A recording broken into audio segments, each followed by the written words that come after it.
for the thousands in attendance and the millions watching around the world. Ladies and gentlemen, let's get ready to rumble!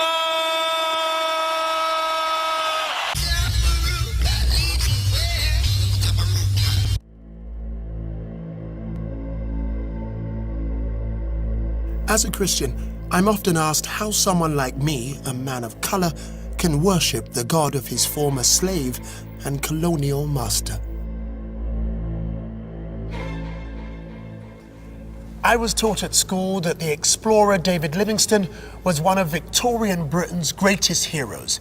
His grave is here at Westminster Abbey, alongside all of the great and the good.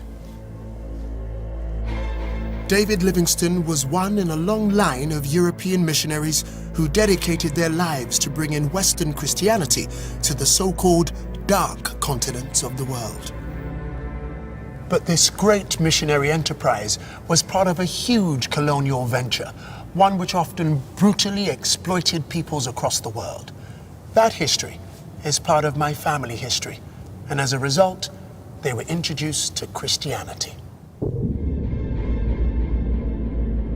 Christianity began as a small Jewish cult in the Middle East, but it soon spread through Turkey, Greece, Egypt, North Africa, and into Italy, where in the 4th century it was adopted by the Roman Emperor and spread throughout the empire. And then, for the next 1,000 years, Christianity was dominated by white Europeans.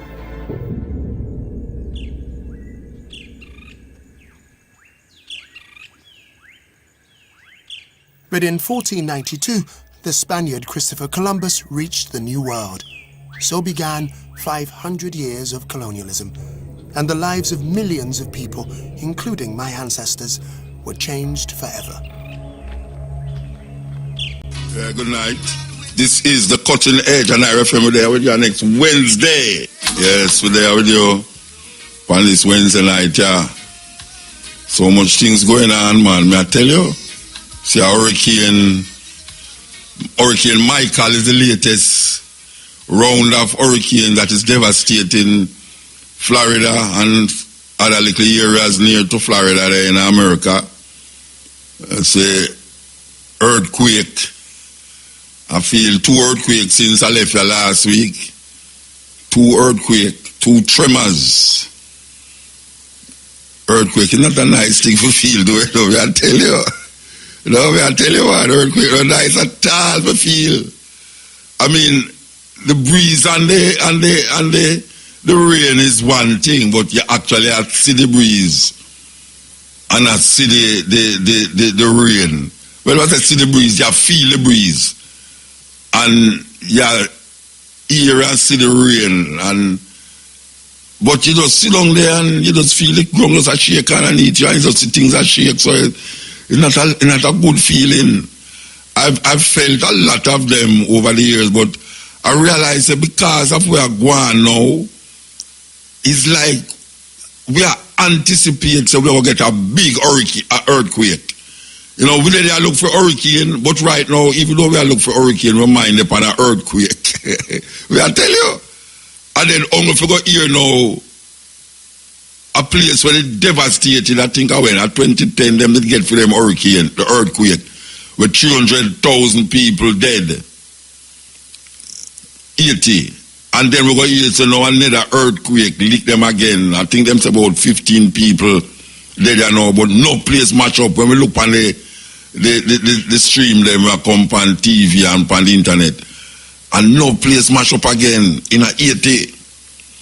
So, there is I don't know if it's me alone, but there's a feeling in a jump, and last year plus the Category 5 hurricane will lick. You know, them say lightning not strike twice in the same place. Well, hurricane strike twice in that same Dominica, Puerto Rico, all of them places get some Category 5 hurricane now. Them are try to figure out if them for now have Category 6 now. But all of them little things they now make you start to, as me I say, I don't know if I'm me one, but it's like you anticipate. But we should not do. We should not anticipate hurricane or earthquake. You know, and people still round the corner talk about well, Jamaica is a God-blessed country, you know, so much things pass away. Well, you know, me want to tell you, say, at 700 people get murdered since the year start. 700 people get murdered since the year, at 700? Something like that. At 700, yeah, at 700, them say, I think. And I not sure that is a blessed place, because at least those acts is nature. But when man go around and kill one another, and the murder rate is about the 15 highest in the world, I don't say, oh, could I talk about God bless country? I mean, the country is blessed with certain natural resources and all them things there. But the actions of the people is really some serious thing for analyze and criticize. But we sit down here and I hear earthquake and hear hurricane all around me. And we get some little tremor. It's like the little tremor them say, you know, like the tremor them don't even last like, you know, 5 seconds, you know, not even 5 seconds. Can you imagine if you get all a 60-second earthquake in Jamaica? 60-second? Oh gosh, man. Your people are taught this and are taught that. Watch a man, you see, if you're a Christian, you better just go and pray, you know. Go and pray, me I tell you that. But me know say, you could have prayed a little more, you know. Prayer will make you feel good, but prayer is a feel good thing, you know. But it can't stop when nature I bring, you know, it can't stop it. All the argument about hurricane and through the hurricane not come at you with God bless and people are pray. A joke when I make if you don't think say prayer can't stop hurricane and prayer can't stop earthquake. When earthquake come, it going to come. And me I tell you say, most people who me know now anticipate say earthquake are going to lick Jamaica. I mean I talk about lick Jamaica like the little 3 second, 5 second earthquake. We are talking about earthquake will shake the place. You know, and people are looking for hurricane and an earthquake where I feel you know. You know, and we see the flooding Aguan. Or maybe Jamaica will get the two things them saved. Well, it's a terrible thing for think them thing there, you know. I mean, a terrible thing for think them thing there. But you can't help it the way you see things are going you know, in the earth, you know.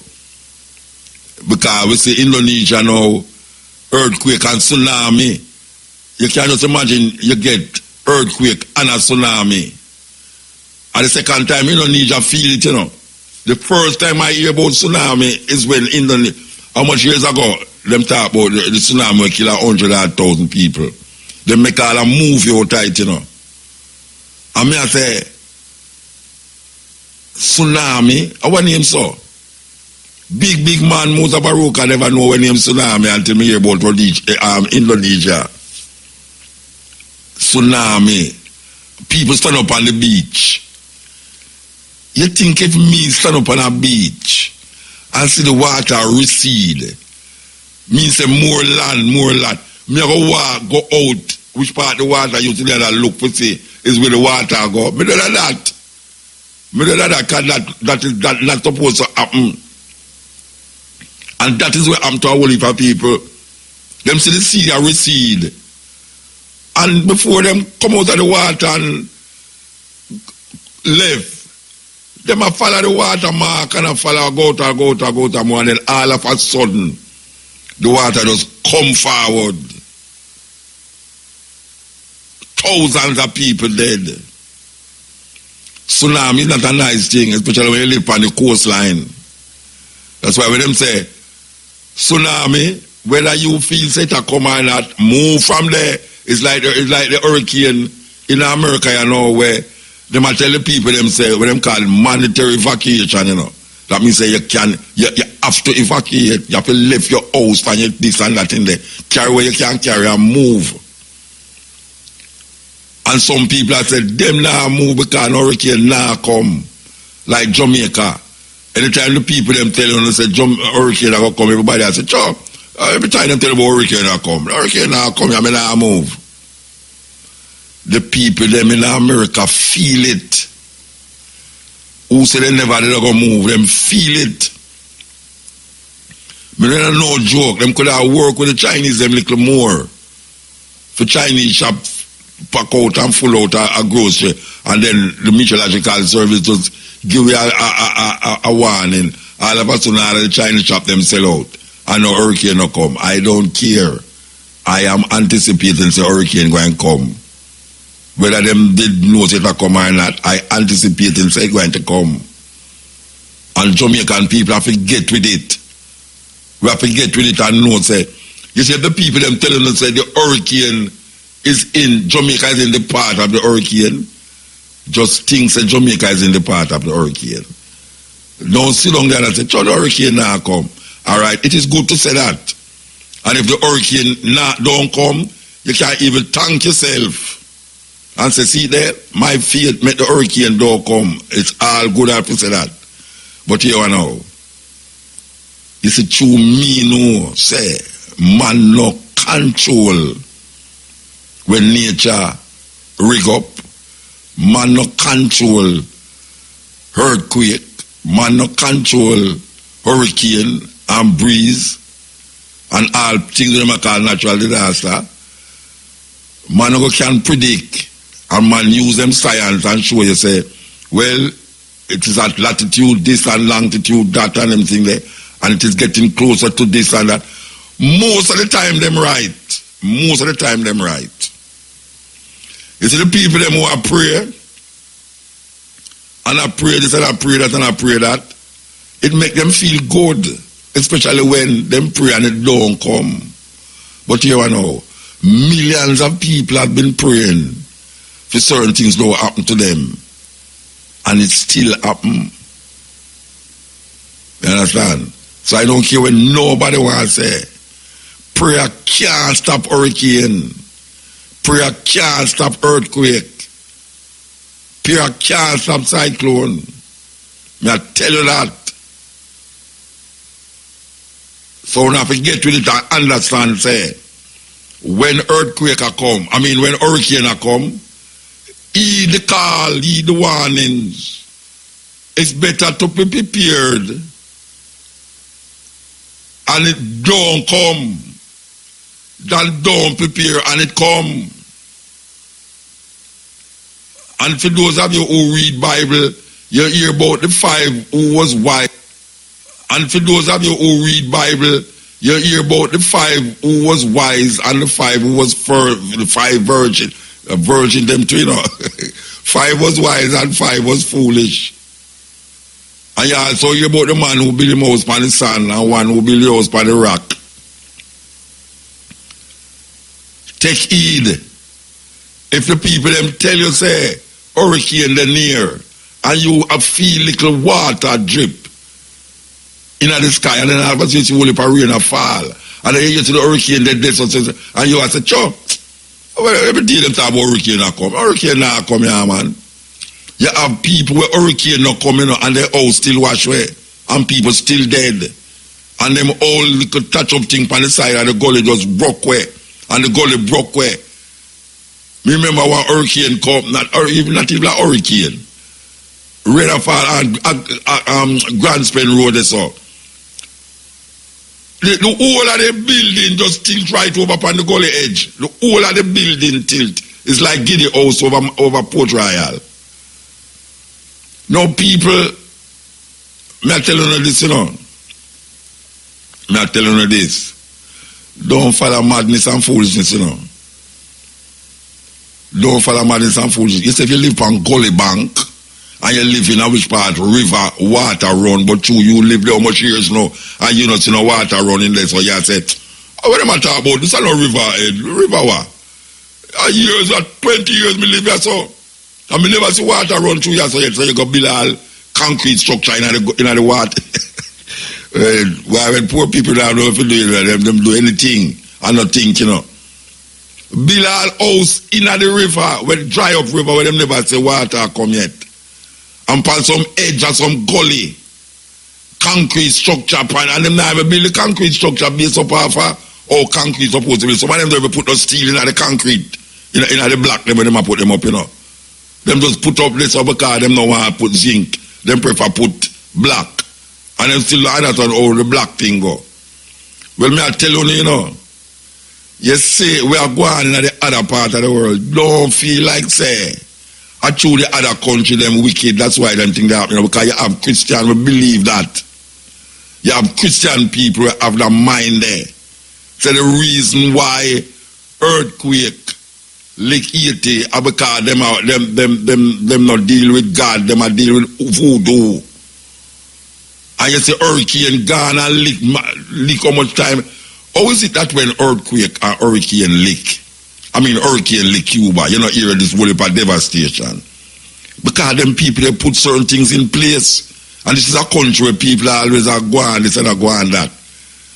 Well, Cuba, anytime hurricane reach at Haiti, it always reach at Cuba. And when you hear them say them evacuate, you never hear no big catastrophe and disaster happening in Cuba when hurricane reaches so. But that's reach over to Puerto Rico and it reach out to Florida and all them places, to go up to Georgia, Atlanta and them places. You hear whole heap of devastation and people are dead and all them something there. May I tell the people them, you know, don't take this thing lightly, you know. All of your past not tell you, him no know, him no God, him no nature, him no control nature. All them argument that the whole Joshua commands son to still stand still is foolishness. No man can stand up here and tell you about son stand still. It's joke business. No go so. So when you hear man I tell you where hurricane there, and when you hear the man, the people them say hurricane there so, and it come there so, it's better you prepare and it don't come. That you can't say rotted. You know, so the tin mackerel them and buy up that day, I can't use them another time. Done to make it come, and you never have no tin mackerel. That when uncle lick you, when shop locked down and light gone and water you can't get no. You need to prepare some jug of water in your yard, even though it might not enough, but at least. You know, the last time I say them lack of water for about a week or two, you know. And my mother used in our home. A pure old people up at the home and no water there, you know. Me have to get water in every jug where me can't find to go up there. Because people that say, sure, this come, I'm foolishness, where am I going? Every time them tell you this and that. And it come, and you see certain people, especially poor people, especially people who go to church every Sunday, and them feel it the most. When an act of nature happen, whether it is flood, whether it is breeze, or whether it is earthquake, the people them who feel it most is poor people and people who say them is Christian, go to church every Sunday and them feel it. Think about it. This is the Cutting Edge on RFM. Yes. Cutting Edge. We come on for the warning now. You understand? Okay. We still up on the church thing still.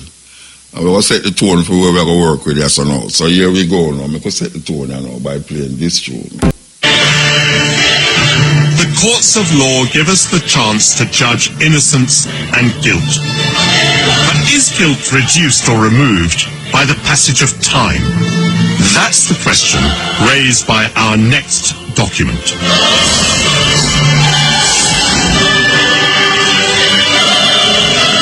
For more than 300 years, European merchants forced Africans onto slave ships and transported them across the Atlantic Ocean. And Britain played a huge part in this human trade. British ships carried around 3 million slaves to America and the Caribbean, where they worked on plantations, helping to build the wealth of the City of London.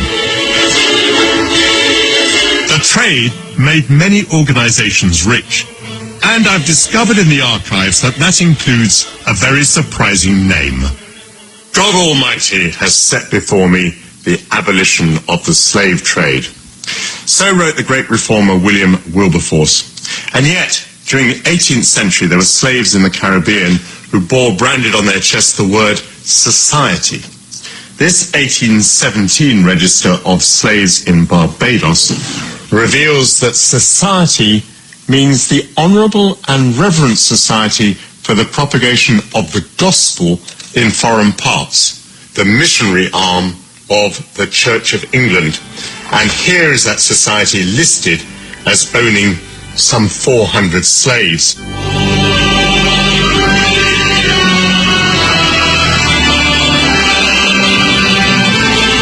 Listed here then is every man, woman and child owned by the society. We see that their ages range very considerably. Cudjoe is 70 years old and he's working as a domestic.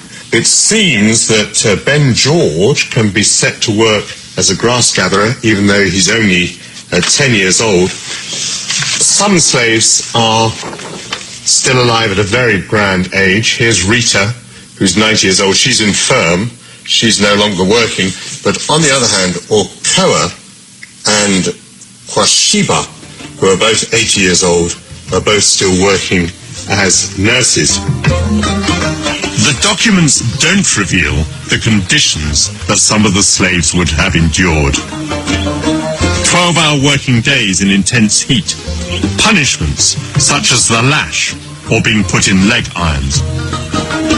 For the slave owners, like the church, it was the profit of the plantation that mattered. These pages bear the musty smell of their 200 years and also the stench of hypocrisy.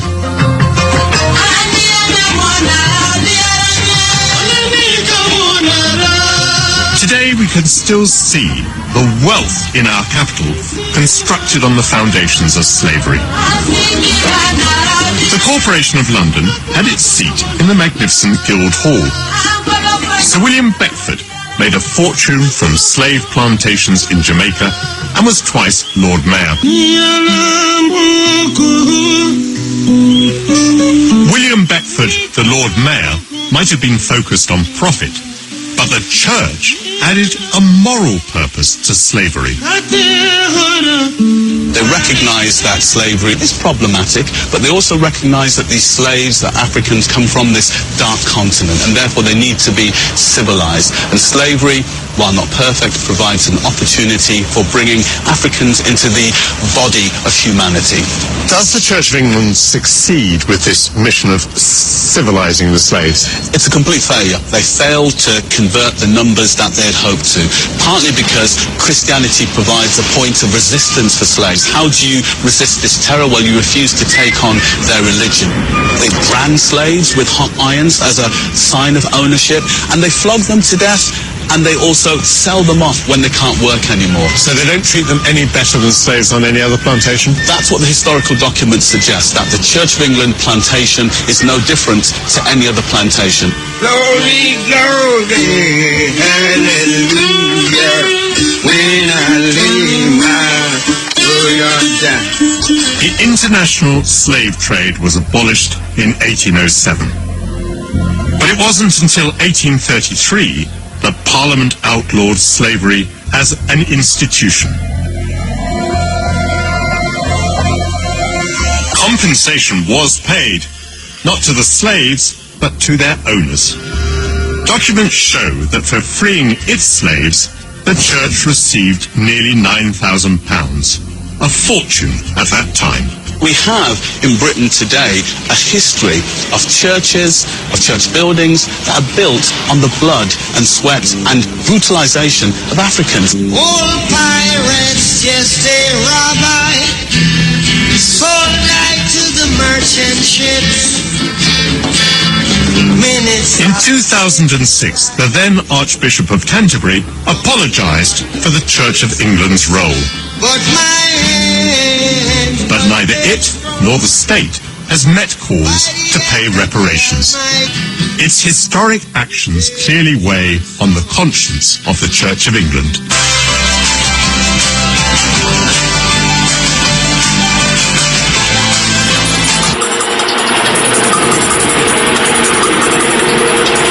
The Council of Nicaea was an effort by Constantine to control the people through military and through religion. Whoever can control your concept of God has a weapon more powerful than any physical weapon, than any sword, any gun, any atomic weapon. Whoever controls how you relate to the unseen presence of God will not only control you, but can control your children and your children's children. So it was at the Council of Nicaea that the Constantine, this emperor, needed to find a way to consolidate his power, because the people that he conquered in various parts of the world had different religions, different ideologies. And it was at Nicaea where he brought together these theologians, these scholars, if you will, to hammer out one uniform theology that everyone would follow. And if Constantine could convince people to take Jesus as God on earth and change that he was a human being, then they could take over the control of the Catholic Church and make one. So they invited. And one of the priests was an African known as Arius. Bishop Arius. There's a book called Blacks Who Died for Jesus by Mark Hyman. Gives the story of Arius. Arius now gets word that Constantine knows Arius is coming to dispute this. Because he's saying, how are you going to tell people this? Nobody's going to believe that story. That Immaculate Conception, come on, we know that's written on the walls of Egypt. That's a mythology, that's an analogy. You're not supposed to believe that story. That's a nice story to live by, that each and every one of us has Jesus within us and every birth is an Immaculate Conception. But there was no one boy born as the Son of God to free. Come on, you can't. Constantine said, look, come on over here. Nicaea, I'm going to talk to you. He found out that he was going to be assassinated. So he fled into Europe with his followers. Arius and his followers became known as the Arians. Wouldn't Hitler have a heart attack if he knew who the real Arians were? They were a bunch of black folk. Everybody who was worshiping ISIS and dealing with mostly a Kemetic religious philosophy, they said, we can't do this. This is ridiculous. This reminds me, there's no man called Jesus Christ. We ain't never heard of him. Well, Jesus Christ will take Jesus, which was the sun god in the West, and we'll take Christos, which was the sun god in the East, and we'll put them together. We'll have a name. And so what did he do? A man named Apollonius of Tyana, at that time, who had studied philosophy in Kemet, was teaching. He was a healer, working miracles. He was a hero at that time. So he became the template for Jesus Christ. The first. Okay, this is the Cutting Edge on RFM. So we play those two clips. One clip about the church involvement in slavery. I am 60-year-old, and my mother used to send me to church, the Roman Catholic Church, Holy Trinity Cathedral Church on North Street, every Sunday. As a matter of fact, she used to tell me, say, I can't eat no breakfast until I come back from church because I have to take communion. And you know, you can't eat the communion, you have to put it by your tongue and make it melt away, because that is the flesh of Jesus Christ. And my grandmother used to live at Jonestown. And every Sunday she go to Baptist church. And when holiday come, my mother send me up on my granny, go stay, because we have work. Anytime my mother move go in her yard, it's like a me one as picnic in the yard.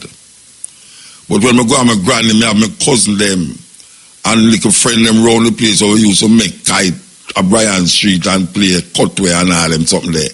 So we go to church with her, because we go a market, go sell a Coronation market. From Friday we down there. And we sleep down there because them days them still have it. Them used to have the underneath the counter them.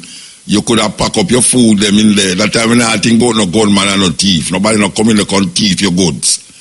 So you sleep underneath there, and we used to love it. Because other people they run up and down in a Coronation Market and just have a good time. Sunday we go to church, Baptist church in a Jonestown.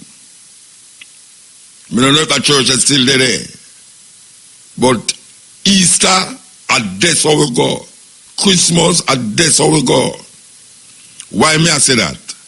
Why I saying that? I hear why I go and say that. Hear why I saying that. From Ayagat Church, I have never heard whether a Roman Catholic priest or whether a Baptist priest, which is the two churches we used to go, we never hear a person bring up chattel slavery that was perpetuated by white people against black people.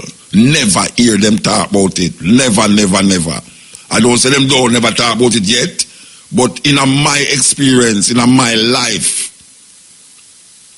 I have never heard a church person, preacher, stand up on the pulpit and explain to the people them the cruelty that was perpetuated by African people, against African people, by a people who came clear across the sea thousands of miles away from the yard to come take way and put you in a boat and bring we come on here to come work on plantation, sugar cane, cotton field and all them something there. And I have never heard them talk about that subject. And I come as a big man and I start to read the Bible for myself. And I'm looking at the Bible and I see in the Bible, right across the Bible, slavery was part of the culture of these people. Slavery. Them call it slavery. To even in the New Testament, one man write and say,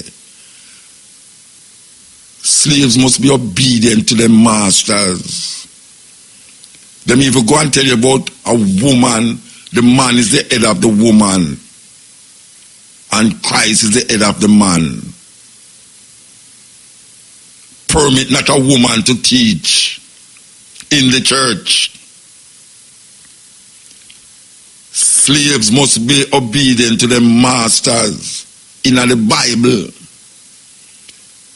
And them tell we, say Israel, in the Bible, them say Israel was going under hell in Egypt. As if they were slaves in Egypt, in bondage. That is where them use the word bondage. The Bible talk about slavery. And one of the most famous slaves in the Bible was a man named Joseph from the 12 tribes of Israel, one of the sons of Israel. Take time with me, I come into what I'm talking about. I want you to listen to what I'm saying. Joseph, brothers them, never find favor with him on certain little levels. And the story, everybody know the story about Joseph coat of many colors. That's something imprinted in our mind indelibly in our consciousness. And Joseph, who we are told that the Israelites was in bondage in Egypt.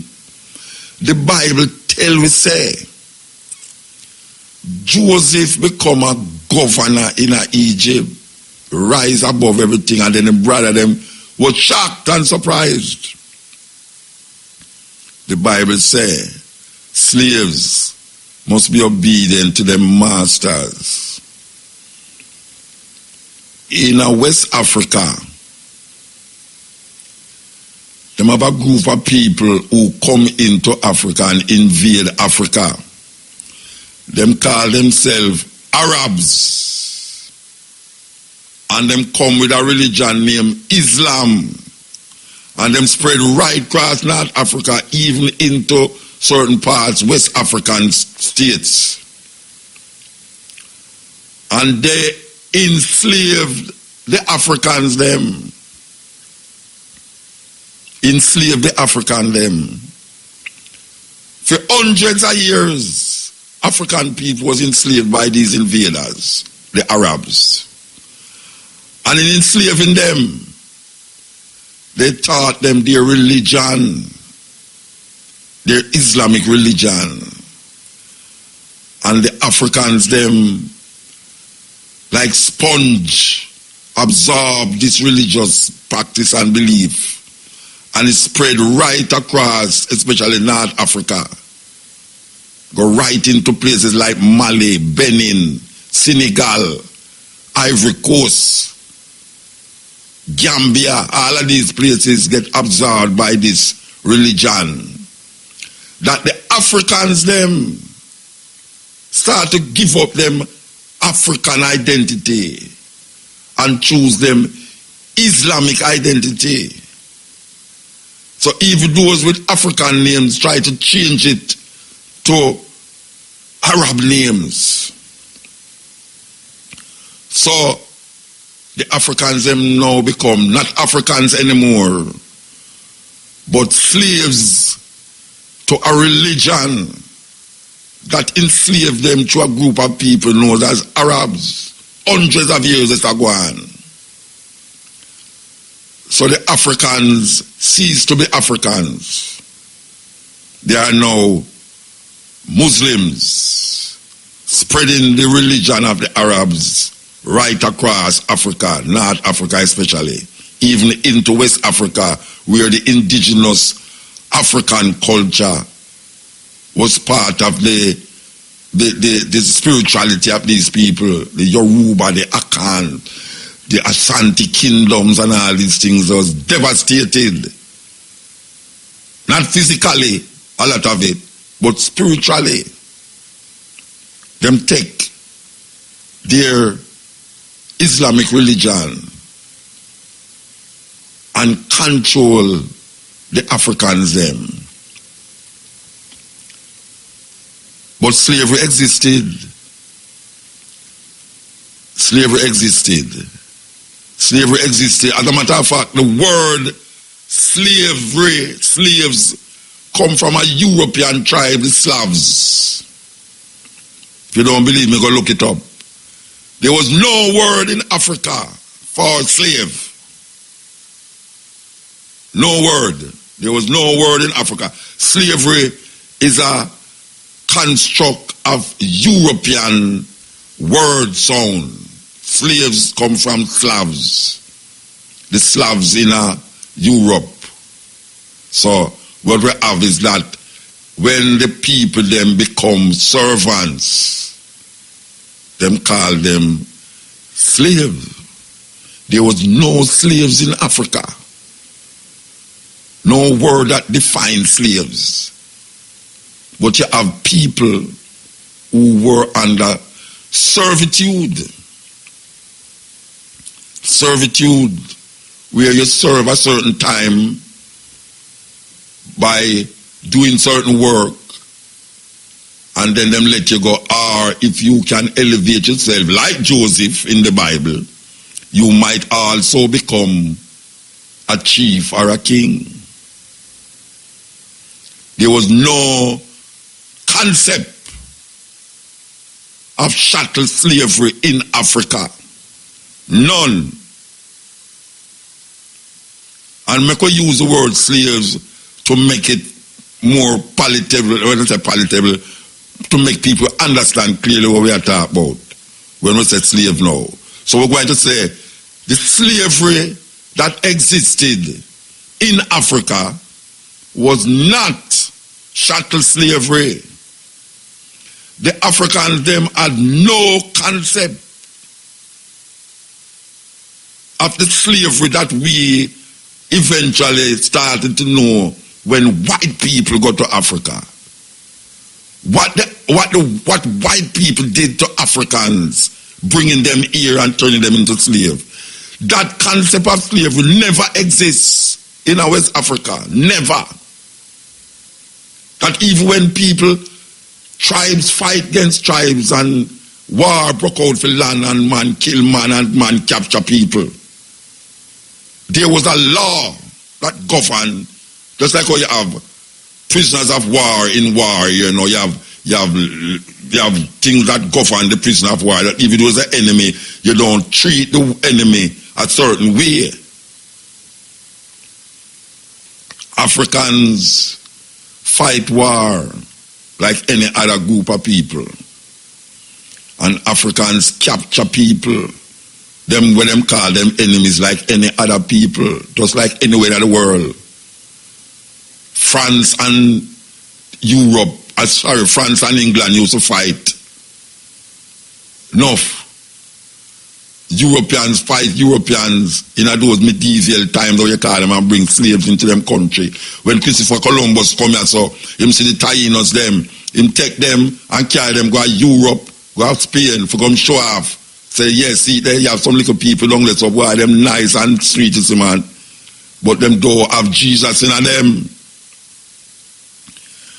Africa never have chattel slavery existing.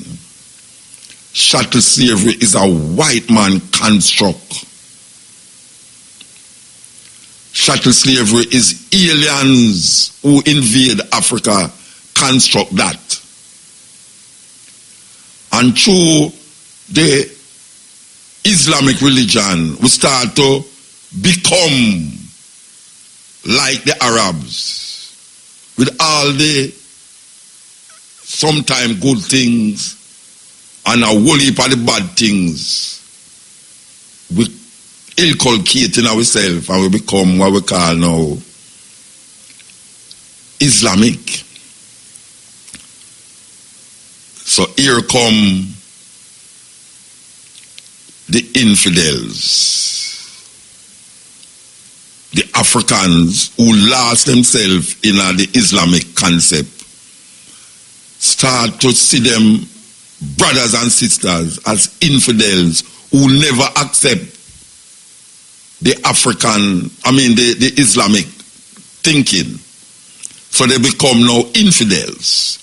And all infidels must die if you are not part of Allah and that concept. You are not my brother. You're an infidel.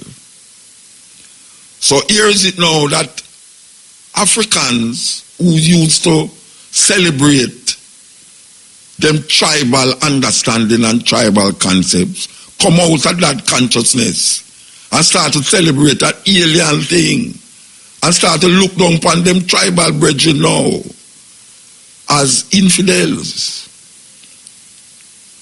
So you know, say, in the name of that religion, more tribes start to fight more tribes, but it becomes vicious. It becomes vicious. So here come a next group of people, the Portuguese. And the Portuguese come in Africa as the Europeans them now who say a little loophole for coming to Africa now and decide to them going to take Africans them and carry them for go work and feed them places. And then we say other people start to come in to the point where now the people them from Europe, we're not talking about the British yet, we're talking about the Europeans them in Europe itself and Portuguese, because Britain is part of an island complex. It's an island complex. It's not definitely in Europe, but it is near to Europe. But the Portuguese, even Christopher Columbus, who come from Genoa in Italy, was in Portugal, and Christopher Columbus was part of the expeditions who go into Africa. Before him come in at this part of the world, he must have sailed upon the Portuguese ship them and go into Africa.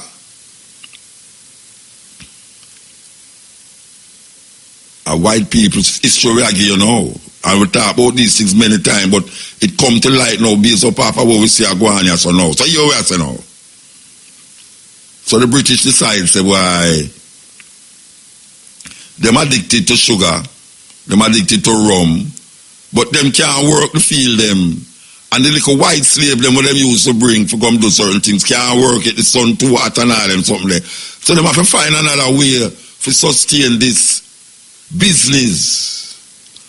So them take ship and ships and sail to Africa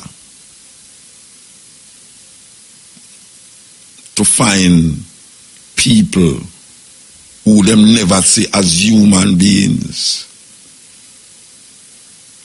I don't know of no tribe, that's what you want to call tribe, or nation,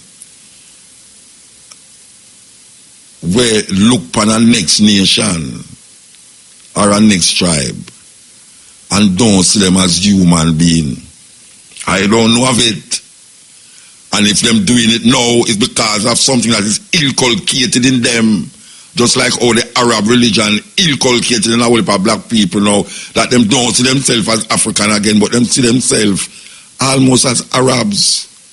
So them want to name Muhammad, and them want to name all the Elijah, and them want to name all these Abdul, Ibrahim, all these names. Okay. So, the white man come upon the land now, and him see a way now how to manipulate the people them, just like when Christopher Columbus come before them and manipulate the Taínos them, just like how Cook go to Australia and manipulate the Aborigines people them. And the list goes on and on and on and on. The difference between what the British did and what other people did in slavery was that the British took the people from them place of birth and take them out of that situation and carry them going to a place where they never know. Because when them go to Australia, them never take the Aborigines people them and carry them to another land. The Aboriginal people them was colonized and enslaved in them own land. Africans is the only group when the Arabs them come, never take the Arab, them never take the African them and carry them going to the next land. Them colonize the country and the people them upon the land. So in order to maintain British sovereignty, they had to use something named chattel slavery.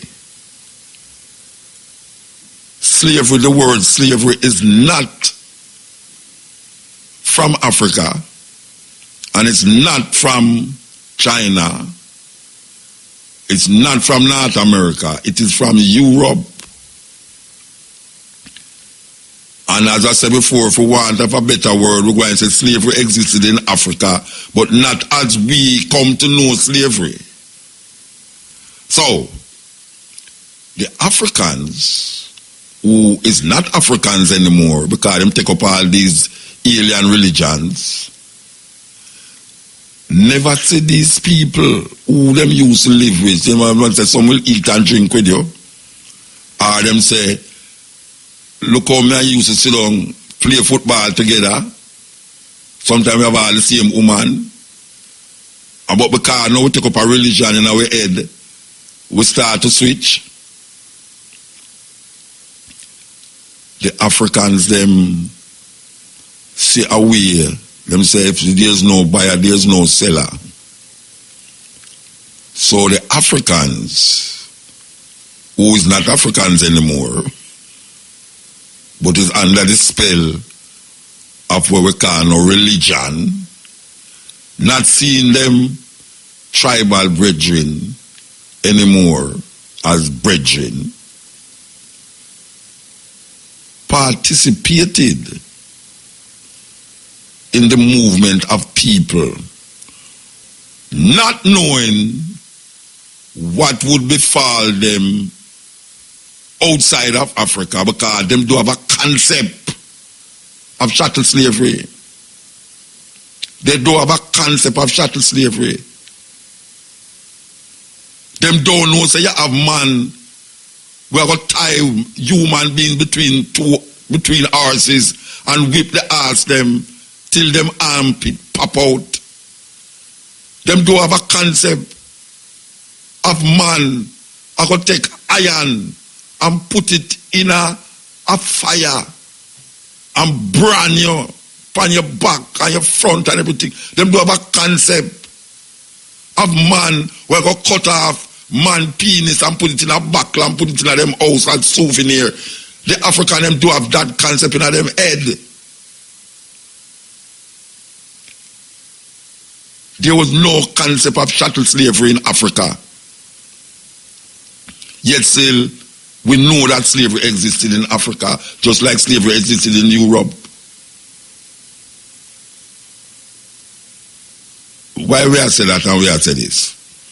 We have said this now because the white man go to Africa. And one of the ways that he could subdue the Africans them to participate in his criminal activities was, even though they want to tell you, say, some trinkets, and we know trinkets is trinkets, but it's that thing with them called gun. Up to this day, we have a love affair with gun, just like how white people have a love affair with gun in America. You see the youth them rise up and have a love affair with gun. You see the gun will make people do things. Yes.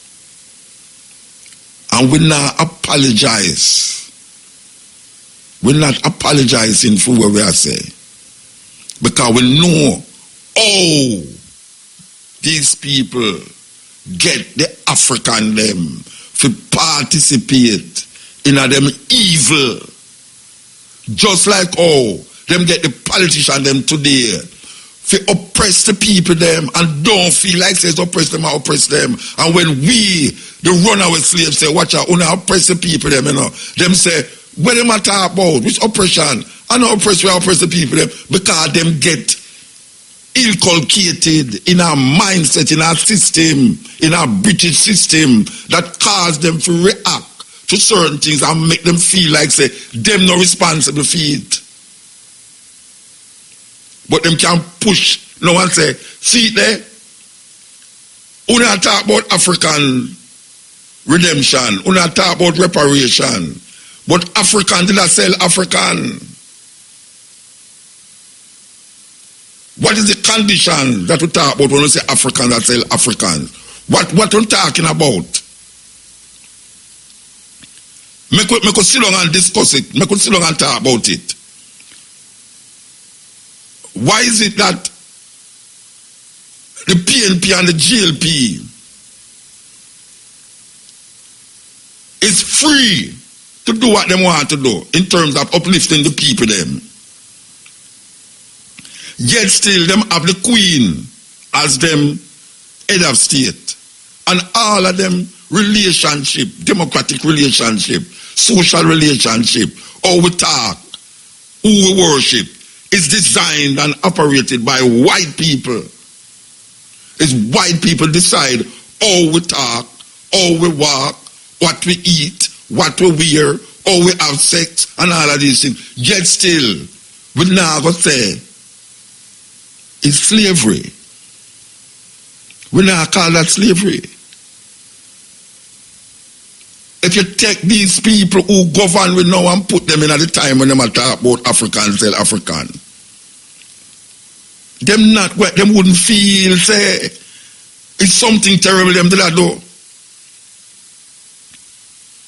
Them now go feel it because them don't have that concept of terrible things in them head to the point where now them are going to take people.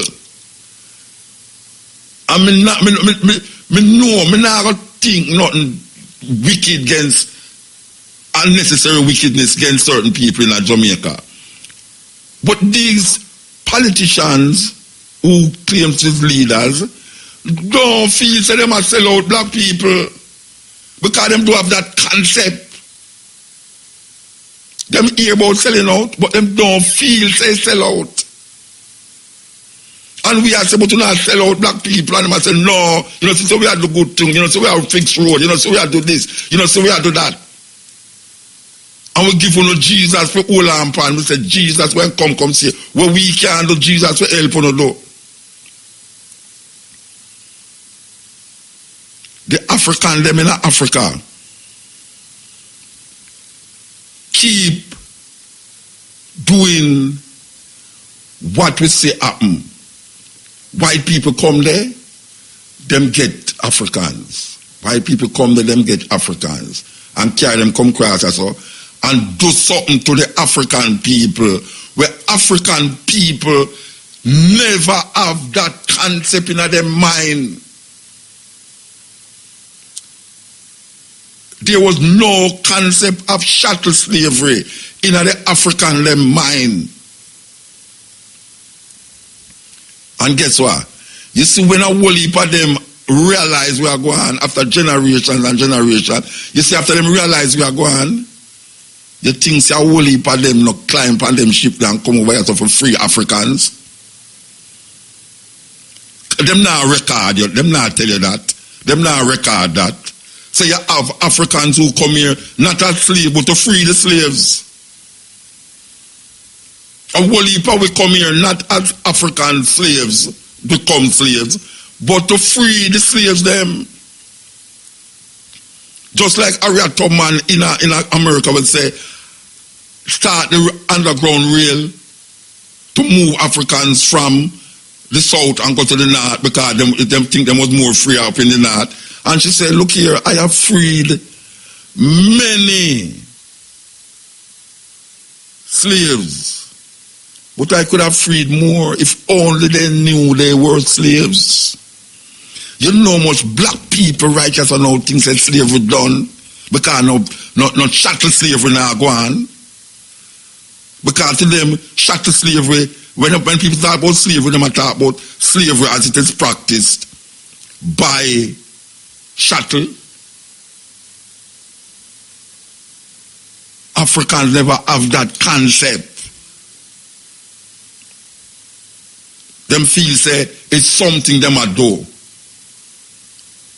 Because them in our next mindset, them give up them way of Africanness, African perspective, and start to delve now into Arab perspective, Jesus perspective, and now them come now. In at this time, you know, the church is the main instigator of slavery against black people. The church. Because the Roman Catholic Church, even from Christopher Columbus, because in 1492, where a whole heap of people don't understand, even though Christopher Columbus was here, giving the people and them friend them, giving the Taínos them disease, and giving the Taínos them all manner of, and cutting off them hand, chop off them hand and all them something there. In 1492, something started in France. So in Spain and France, named the Inquisition. 1492, the birth of the Inquisition. What was the Inquisition? The Inquisition was placed there by the Roman Catholic Church that anybody was found to be out of line of the edicts of the Catholic Church would be burned to death. They would be burned to death. Them call it the Inquisition, so them have the Inquisitor. That's why you get inquisitive. Go look it up. Inquisitive, Inquisitor, Inquisition. 1492, that start. And it spread all over Europe. At that time, Europe wasn't Europe, it was called Christendom. So anybody who was against the Pope would be in a serious problem. That is why you have man like Henry VIII. After him realize he can't divorce this, that, and kill one and white them and all them something there. Him break away from the Roman Catholic Church and gone in England and formed the Anglican Church. It's the same church. The Protestant Church is the same church. It's the whole of the church them is Roman Catholic. All of them spring out of Roman Catholic. The church perpetuates slavery over the years, and some churchman, white man, where we learn in a school, Wilberforce and all these people, we see them as hero because that is where we were taught. We never think say African people did not fight slavery. We never did. We don't know say you have African people who come across the part here, so not as slave, but to free slave. We don't know all of them things in our history. All we know that some guys sit down in England and start to feel sorry and say, boy, what a wicked slavery that could after them make in our days and not have billions of dollars off of the blood, sweat and tears of African people in this part of the world. Yeah. And the church still on there, and you just hear play the thing. The church participated in slavery. A whole heap of the president, Benjamin Franklin, Benjamin Franklin, Abraham Lincoln, Adams, all of these American presidents had slaves. Them have Africans as slaves in a them house. Some of them breed up, some of them too.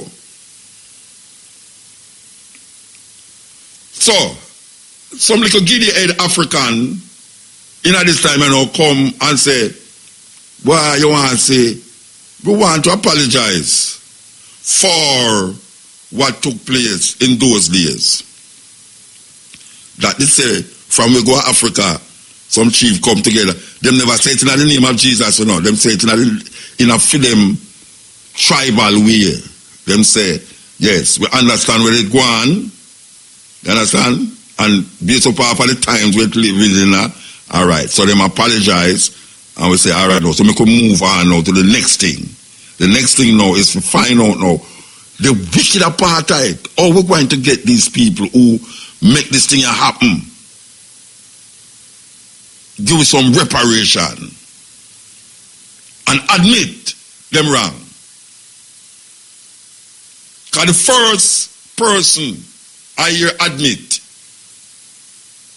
to the wrong of slavery is a black person.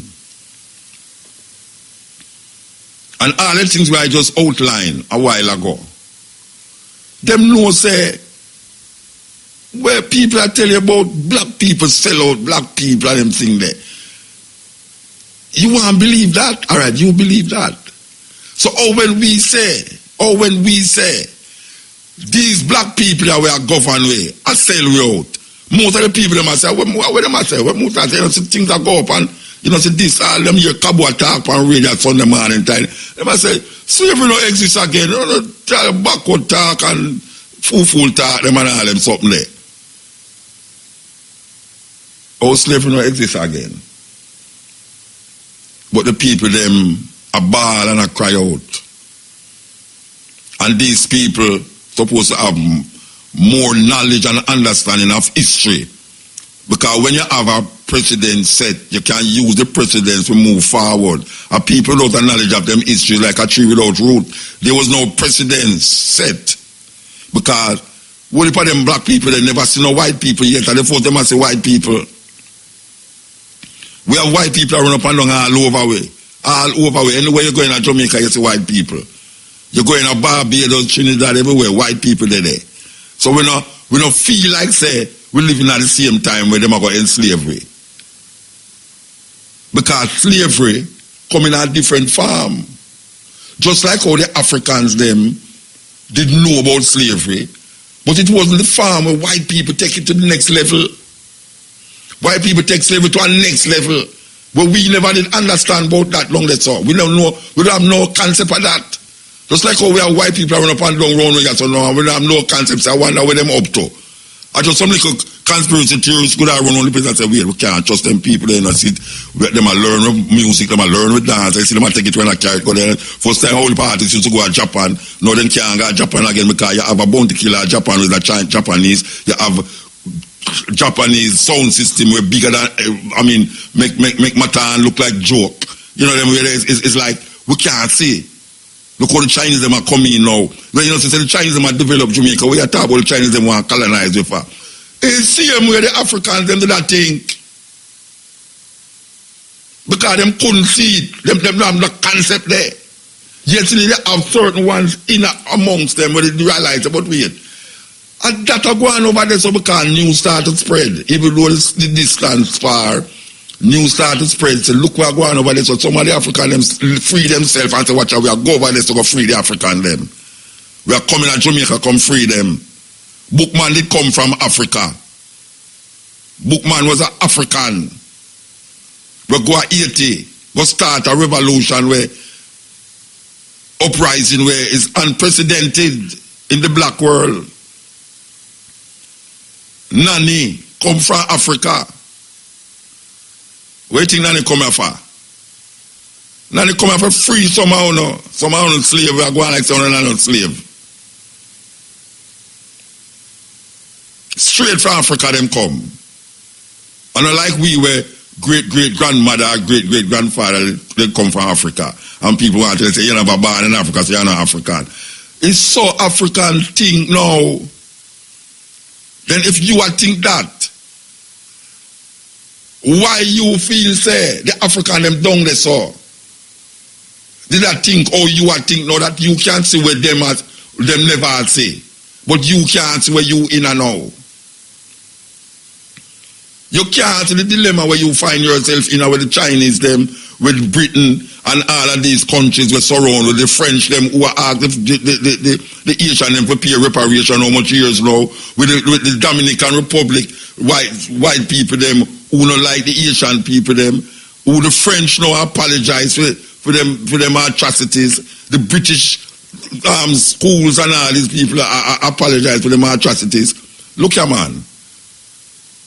Church is one of the biggest slavery institution in the Western world against black people. Because the church even control the politician them. The Christian church.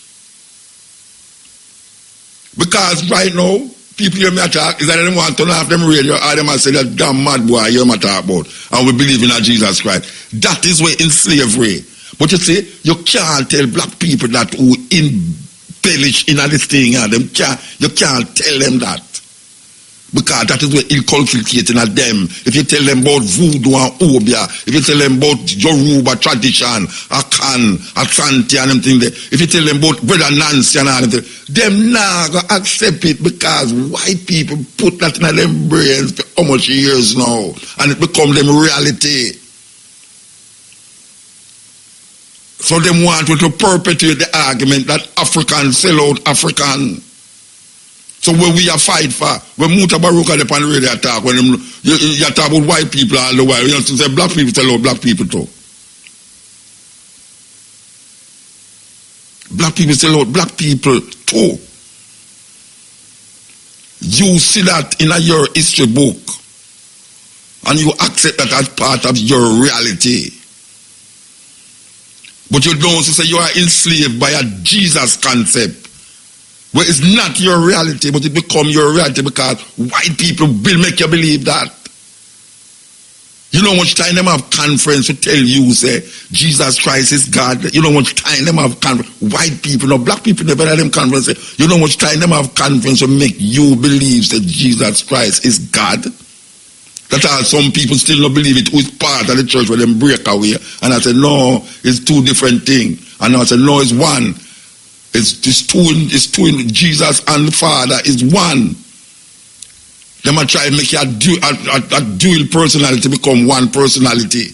You know how much time white people sit down And the Council of Nice, the Constantinople in Turkey, you know how much time them sit down?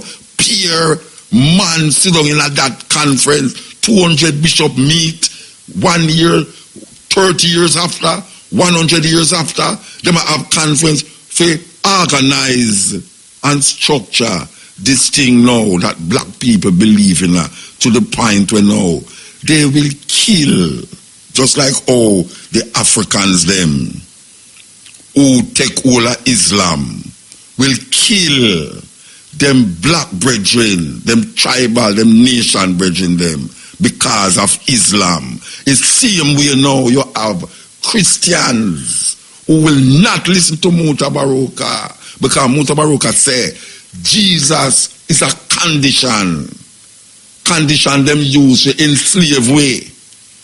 And the black people them can't stand, so them lock off them radio, turn off them TV. Anytime they hear Mutabaruka, it's like a scan. One man called me and said, "It's the epitome of the Antichrist." The epitome of the Antichrist, that's what I say. Him is one of them man there. We become such a man in Africa that if white people, if some purple people come now, and him not supposed to reach because them have presidents. The difference between now and that, then and now, is that these Africans never have no president. If you know, so you have some people who come from foreign, so wicked and cruel, for to put your brother and sister in a chattel, even though you never see them as your brother again, because you have a different religion and a different understanding of self now. These people have presidents, but because them now look on them roots and them understanding of self, and them stuck into this Jesus thing and this church thing and so on, that if a purpose that people come out, them say, "See the brother there when they motor, him first if you take and carry go on Mars."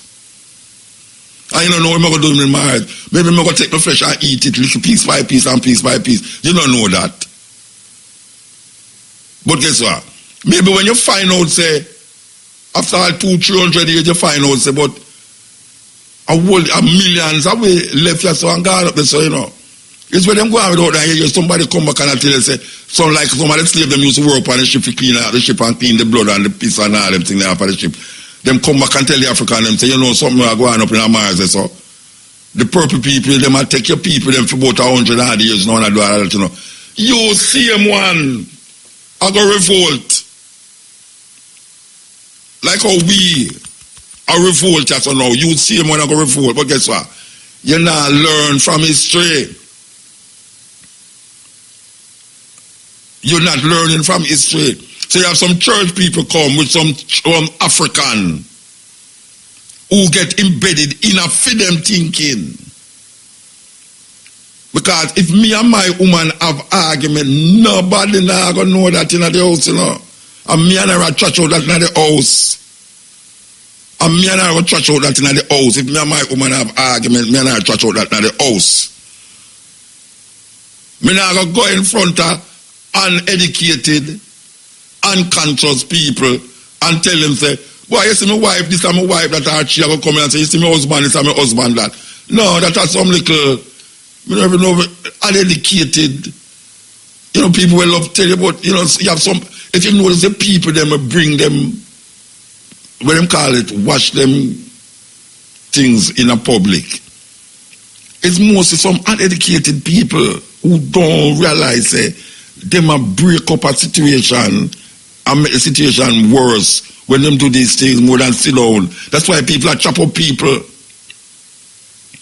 People are chop up people. You think, say, the man, most of the man them who used to kill woman and most of the woman them who kill man. You really think, say, if you tell them 10 years ago, say them going to do that, them will tell you, no, do what? After me no madman. 10 years after them do it. But guess what?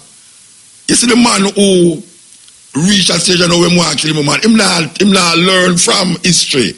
In other words, him not learn from a situation where him read about the paper where a man and a woman are war because of some money business or some people business and him chop up the one, him not so right, him not fall for that, you know. Me not fall for that, you know. Because him have a something for turn back to know, for teach him a lesson. But him not listen to the lesson. You know, see it? So, the Africans, in a them time, they never have nothing to turn back to. They have to wait for all 100 years or so to find out what really are going over there. So, we come here so now, and we have history for teach we. And we are going to take now what white people want we to do by taking our linen for sure black people. Say, watch you now. You see all them brother that attack, them can't take us now. We come from Africa. We are going to tell you, say, we apologize for slavery. In front of the whole world, we apologize. Guess what? You see when them go to church, them only apologize to the man who in the convention box. One man and them sit down in the convention box. Forgive me, Father, for I have sinned. It's now 20 years, 10 days since I have been to confession. I say, what is it today? Him say, you want to say, why I go sleep with a woman, you know? And she was my wife. And the father said, all right, go home and go say 500 Holy Mary. And that is that. Nobody no know. Father not tell nobody. And you not go tell nobody, so you tell Father that. These people, some of them come from Africa. How come me never hear them talk about slavery on them pulpit yet? How come all of a sudden Jesus, in Ghana, Jesus is one of the biggest things in Ghana. Ghana, I don't even know, but to me, in all the countries that I have traveled in Africa, Ghana is the most Jesus-ridden country that I know about. Ghana. And guess what? There's a reason. There's a reason why Ghana, because most away come through Ghana or come from Ghana. When you go to Ghana, if you don't look good, you don't even know say that in Jamaica. You don't know say that in Jamaica. Because them talk the same language. You open and you look, you wonder, wait, oh, me not see the brother there watch you. Me not see the brother there one show the other day in Jamaica. It's not him. So them have to bring some people from Ghana to come tell you, say, boy, right now, them apologize. Well, them apologize, but that they don't do already. You think me want my wife come apologize to people? She come apologize to me. And me apologize to she. And we don't let so. And we don't want to neighbor know what we that cuss about in our end so. Unless we go shout to, at one another. And that happen too. But we now go shout the liberty to make other people know. We don't settle that in ourselves already. That is why we move on to this level you know. We want reparation from all of the country them were in slavery and earn half away. And up to this day, still earn half away. And make them millions and billions half away now. And keep mind into subjugation to them Jesus. Because that is the part right where it's very difficult. We can't get rid of the Queen. We can't get rid of all of these things. But make we stay with Jesus. And most Jamaican right now, them not have a clue about Christianity. But them say them believe in a Jesus. Them believe in the God of Christianity. And some of them will even tell you I'm a Christian. And me until they say, man kill man, shoot man, and I run from police. And the police not catch him. And when they reach him, bridge them and say, boy, God make me escape from the boy them, you know. You see, after my boy, I turn the boy in a ghost round the so. Meaning say, for those of you who don't know the slang, means say kill the boy around the so. A policeman go up to me and I have to take certain car and God make me let you know. So all the murderer I claim say God help him. All the murderer claim say God help him. Most Jamaican accept Jesus as them personal savior. So them say. Most Jamaican never read the Bible.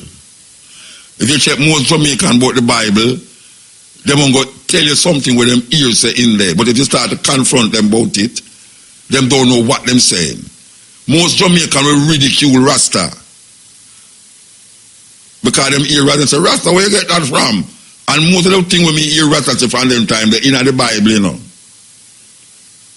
But most Jamaicans never read it. So when them hear the Rasta man say it, come like, no, something like that, not in the Bible at all, you want to make up that Rasta. Like when we did first hear the word Jah. When we first hear the word Jah, most people believe that Rasta make up that. Most people in Jamaica believe that when you say Jah, it's a Rasta word. And him don't know say Jah in the Bible. Psalm 68, extol him that ride up on the wind, that's Jah. Go looking at the Bible and say if you don't see it. That's why I don't say it. I don't say it.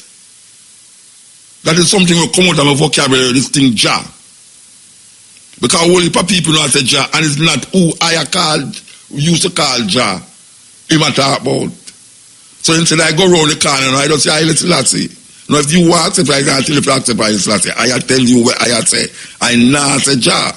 Because when a whole heap of people say Jah, it's not who I think pan, him I think pan. Just like if someone say God, him not talk about the God of the Christianity. Because you have Allah God, you know, you have Jehovah God and all these gods, you know, see. So I mean, I say, we need to understand something. And those are people who are listening to, you know, who are listening to God, and we will come off of the subject. We want the people them to understand this. That you say this thing of apology that these people is coming with, that them get people from Africa for fly in a plane for come here, so come tell we say them a apologize, that them come with them Jesus doctrine where they really enslave black people from them time there. In the name of Jesus, them a apologize. Well, I tell them say that they don't do already. And I did accept that apology. Just like I accept when Andrew Oley say I apologize to the rest of them and I think I accept it, you know, and I say no, all right, now that you accept, now that you apologize, what now? Because you know, the African them they don't apologize already, you know, and they make certain things taking place and it's going to take place, and we understand that. And I don't need to talk about this apology where African do. And I don't need to talk about, say, boy, right now, Africans enslave Africans. Because that is what they want you to do, because they want you to eliminate the pressure of this reparation thing where everybody has thought bust out on as reparation. It's like them want to turn it back. It's like them want to turn it back now. See that? Motor, I hear you not talk about reparation. You know, some African come tell you and say, African did I sell out black people too. You know, remind me, when them say Haile Selassie dead. You know, the 70s when they say Haile Selassie dead, I will go on the bus. I will bring you and switching them go on the bus. Tell the people them and say, yes, Rasta, when the God dead, what are we not going to do now? How much years now that them say that? From 1974, 75, them say that. 75, 85, 95, 2005, 2015. At 30 odd years, 40 odd years now, them say Haile Selassie dead. 40 odd years, them say Haile Selassie dead. A man did write on the paper and I tell you, said, look here, it's time Rasta stop this damn foolishness because Haile Selassie dead. Them supposed to stop say it now. Look here now. How long Jesus Christ dead? 2,000 years, them say Jesus Christ dead. And now Jesus not come back up to now, yet still. You have billion people who are Roman Catholic. And maybe you have a billion people who tell them it's other denominations. And them not stop say it. Say Jesus Christ not dead. Jesus Christ up in the sky and one day will come back, come save everybody. And burn up people like Mutabaruka and whosoever else attack damn foolishness about Africa and this and that. Well, you know, me not stop talking about Africa. Because what you know, Africa must free from colonialism and slavery, which still exists in Africa, still exists in the minds of the African people, man. So, and it's not chattel slavery go all way. It's not chattel slavery all because them understand that now. them understand, say, boy, we can't use chattel slavery again, you know, we have to use something else.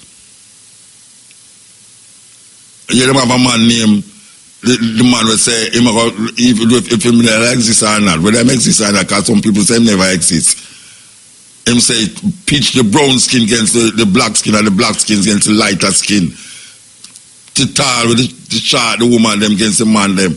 And him also pitch the people them who hold on upon the religion of them ancestor against the people them who hold on upon the religion where the slave master give them. And the slave master religion is more dominant because them control the language. The slave master control the language, and if the slave master control the language, it is going to be the dominant. Anything when is going to be dominant. So use the minority who hold on upon the traditions of your foreparents. Just like now, it's everybody around go a bush again. For God, get bush tea, Guinean weed, aloe vera, and away all people them used to do. But we let go that because some Christian-minded people come around and say, watch out now, make you take this and take that. Heal you and all them something there. And everybody around go back to that because we have to say the after effects of the things them when them are giving now is worse than the problem we did have before you take this something. Black people, I wonder if you know what we are talking about. Would I really like to understand what we are talking about and open your mind, get critical about your thinking and your thoughts and realize there's no need right now to listen, even entertain African. I'm not talking about continental African, whether I'm his chief, president or prime ministers. There's no need to entertain these people. When them come tell you, say, them apologize for slavery and them do have a history. Them do have a history even of them ancestors who them claim that sell in a slavery. Them do have a history for no say. The slavery where we are talking about and where we are fight against. It's not the slavery where the African them did know in a for them reality. Because a different reality we are living at. And if we start to use slavery as the post, if we start to deal with things now, we have to start talking about now. With the slavery that exists right now in the minds of people who believe that when them dead, there's a man in the sky who come down and save them from this white man oppression. Sizzla say white man, God can't save you from white man oppression. Because most of the people them who believe in a Jesus is a white image coming at them. And anytime your God look like the slave master who enslave you, you're in a serious problem because you're going to start to look on the color of that man and if he says that color is the epitome of what you're supposed to be and you is black and ugly, you have picky head, black pepper green, you're no good because you're black like the darkness. But darkness is the absence of light. It don't mean the light down there, but because it overpower the light. And so you get darkness, you know. Darkness overpower light. And we don't understand that. So you know, we'll come off of the subject. We'll come off of the subject. We say with peace, and we understand what we are saying. And we go way up in at the time, and this is the Cutting Edge and IRFM. Yeah, this is the Cutting Edge and IRFM. You know, we go up on this thing, you know, black people, how much time you hear black people say, why, you know, see white people are kill white people, you know, see China people are appear black people are kill black people. You know, so the people them who say that really live in a little bubble. For instance, even at Jamaica now, the reason why we see black people kill black people in Jamaica so much is because the majority of people in Jamaica is black people. So obviously, the majority of people them is suffering people who don't have no education and all these things. Well, not the majority, but a lot of them who need some anger management and thing. So when killing go on, when murder rate go on, it's black people must be killing black people. You're not going to see white people killing white people in Jamaica. You have to go to America to see that. Because in America, it's mostly white people kill white people.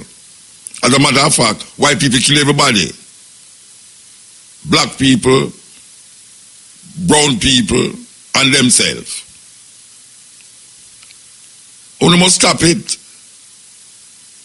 Because that is the narrative where they want pushing our head now. Say, why black people don't know if you unite. Look how white people this and white people that. Look here.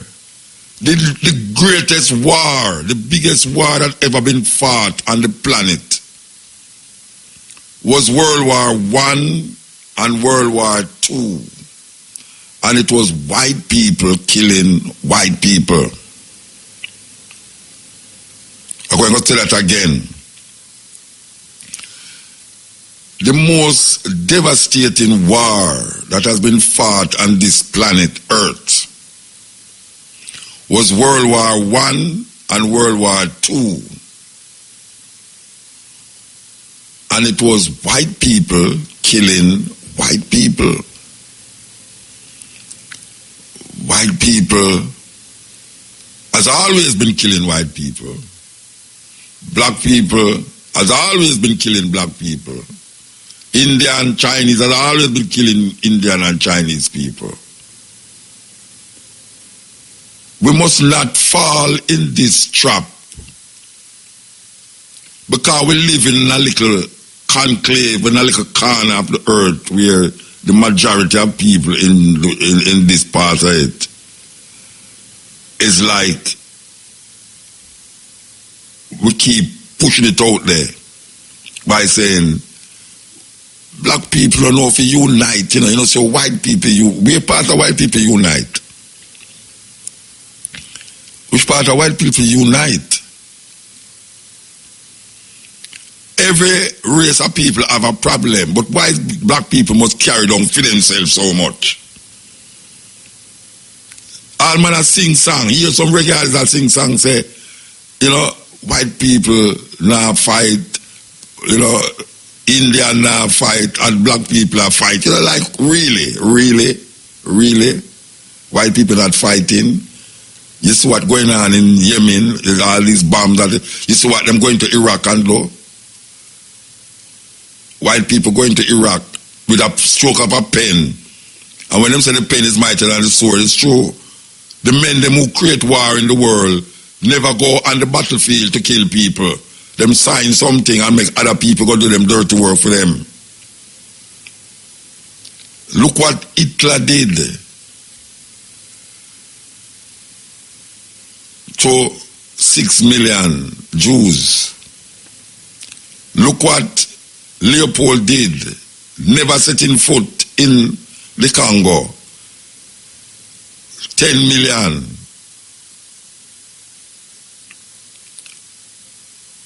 Russia,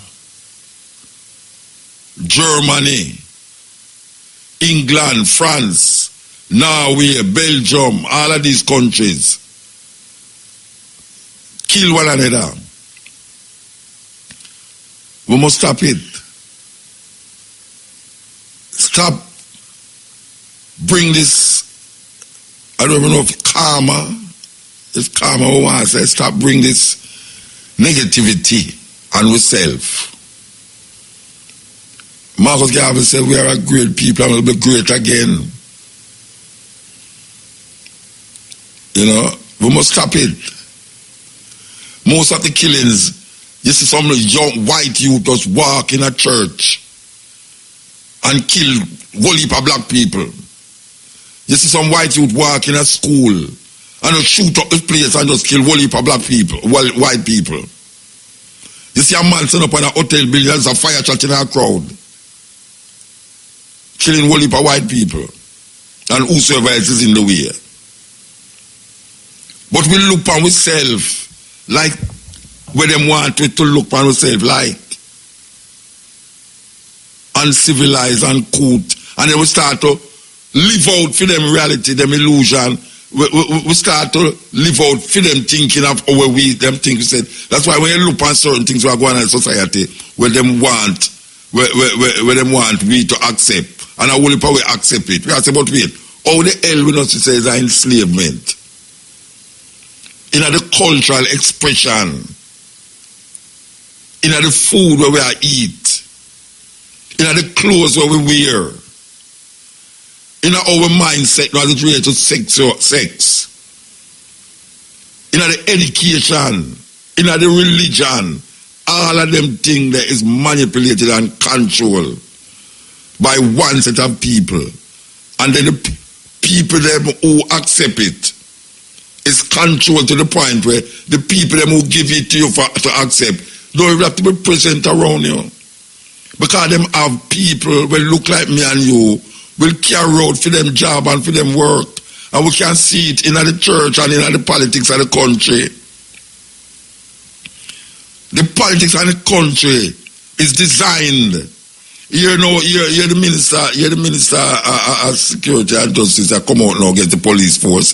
So the police force need to totally revamp and start over because it was designed from a perspective, and I said, it was designed from a perspective of the background master must be protected by any means necessary against the so-called majority black people who exist in the plantation place them. So when them start the police force, it was designed to protect the man who did cut the cane, or the man who was the servant in the house. It was designed for him. It was designed to protect the master from the man who cut the cane, from the man who or the woman who did work in the house. That is what it was designed for. And that never changed, that come down through generation to generation. And no white man is here. There's no white governor general here. There's no white prime minister here. And most of the business them is run not by white people visibly, but them do have to be visible in your country to decide the outcome of your political, ideological, spiritual being. Them do have to be present because them don't set it already. Them done set it already. Oh, you know, so you must go to church every Sunday and every Saturday. Because them done set that. And you go to school on Monday and Tuesday, Wednesday, Thursday and Friday. And them set the time when you must go. And them know say when certain time you must get holiday. And you must celebrate Christmas, Boxing Day. You must celebrate Valentine's Day, St. Patrick's Day. You must celebrate Halloween. You must celebrate Columbus Day. You must celebrate. All of these days was designed by them. Them don't have to be present for you remember it. Humpty Dumpty sat on the wall, Humpty Dumpty had a great fall. Nobody teach it. You just understand it. You just learn it. You never get no homework for go study Jack and Jill went up the hill. You know about Jack and Jill try your picnic because it is inculcated in your subconscious for years in, years out. So them do have to present for teach you that. Nobody is present now for teach you about where Jesus said this and Jesus said that and Jesus said that. That even if you never read it, you know so somebody before you did say it. And it stick up in you. It's like one of my daughters, them love porridge. She love porridge. God, I mean, I know she big, she love porridge because we used to get enough cornmeal porridge when she little. And banana porridge. Greater banana and greater corn and make meal and yeah. Up to this day she want cornmeal porridge, she want banana porridge and them things you can't get her out of that. I mean able to present for she make it because she make it now she a big woman now she can't make it herself. So anytime she want that she just make that. And anytime she say she always remember say when we used to live a bush and that we used to get her and it just so. Black people, African people, you come like some designer clothes. You are trendy. Them have we a trend. Yeah man, them have we a trend. My lady talk this evening away I said, but you know, it's a weird thing. Young people know about the computer to a key. And you try to figure out how them know how to manipulate the computer and the iPad and the iPhone. But guess what? To full out a farm for a job, them can't full it out. For understand a simple thing, for read it, them can't read it. But them know the computer to the key. Them never go to school to learn the computer. Them never, anytime me want certain things done for my iPad or even that thing I use as I know, me call me little brethren Brian and so say, Brian, all this thing and I work. And bam bam. Yet still if you take him for the next level, that simple little level thing, if you just reason it out rationally, it is like it's not dead so, I'm not dead so at all. So when I say that, them do have a present for you maintain them supremacy. You know them do have a present. Why supremacy is not maintained by white people? White supremacy is maintained by black people or any other person who find themselves in a position subjugated to them colonial master or colonial history. So we don't have to have the king and the queen here of England to maintain the thinking and the thoughts of the Queen of England. We are enslaving ourselves. We need to apologize to ourselves. Why is myself behaving and reacting this way and come to me so uncomfortable? That your great grandmother still long and I wait for Jesus to come. Indeed, she dead. And your great grandmother still long and I wait for Jesus and she dead. And your great grandmother come still long and she dead. I know your granny come still long and she dead.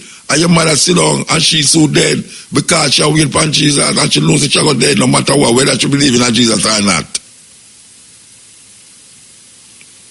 And something supposed to free you and liberate you. But most of the people them like to take up this thing, it's like them have more pain and more agony and them more painful and suffer it. And them tell you, it is better for a camel to go to the eye of a nigger than to a rich man to enter heaven. And every day we get up and I try to get money. We go to work. We get up early in the morning to go to work. 5 days, sometimes 6 days a week. For get money. For help from a situation where we did create it in the first place. And then we realize that the money is not enough. And then we end up wanting more money, so we find another job and find all sorts of things, and somehow we scheme out and scheme, and somehow we scam this and scam that, to get more money for do things, where sometimes all of the things that we want to do with the money is unnecessary. But that is where the system set you up. That the man don't have to day have to make you want the money. The man don't have to day have to make you want things, or you not things where you need, but things where you want. Black people find themselves in a position where them beg, where them need, and buy where them want. Can I repeat that again? Black people find themselves in a position where them beg things where them need and buy things where them want. How is that possible?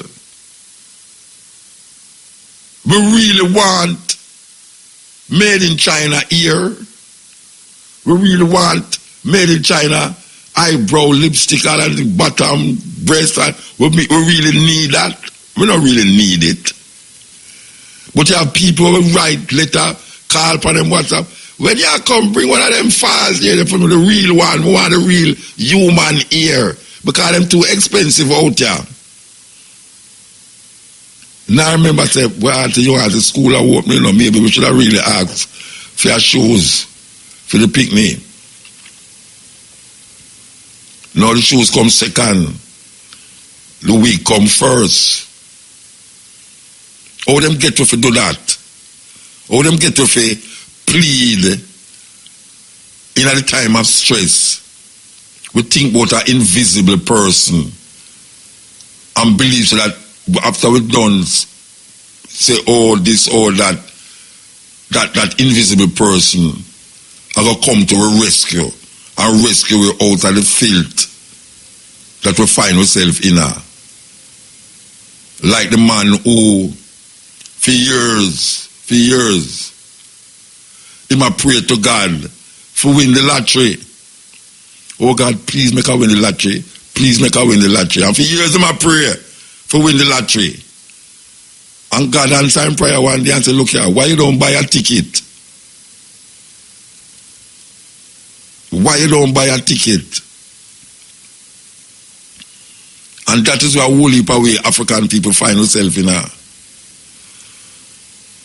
Instead of we get up and do what we are supposed to do for ourselves, we make the person come and tell we things that he himself never experienced yet. Most of the things them that we believe in now,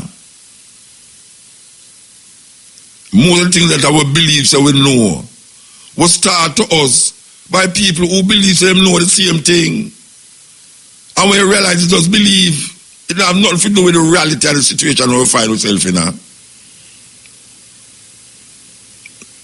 Like man tells you faith can move mountain, and physically people say, of course faith can move mountain. Faith without the works and the bulldozer is nothing. Of the faith you're going to move it, but the bulldozer will move it faster than your faith. Just like how the man sign a paper and make people go kill themselves. Just sign a paper. The president just sign a paper and just free you. Like when them call it Thanksgiving Day, the president sign a paper for free the turkey. That turkey there, them now will kill that turkey there. And that's a major and big thing in America. For absolve the turkey from being cooked on Thanksgiving Day. And what is Thanksgiving Day? Thanksgiving Day is the day when these pilgrims come and wipe out a whole heap of the Native American them and thank God for them bounty. After them done rape and rob and pillage the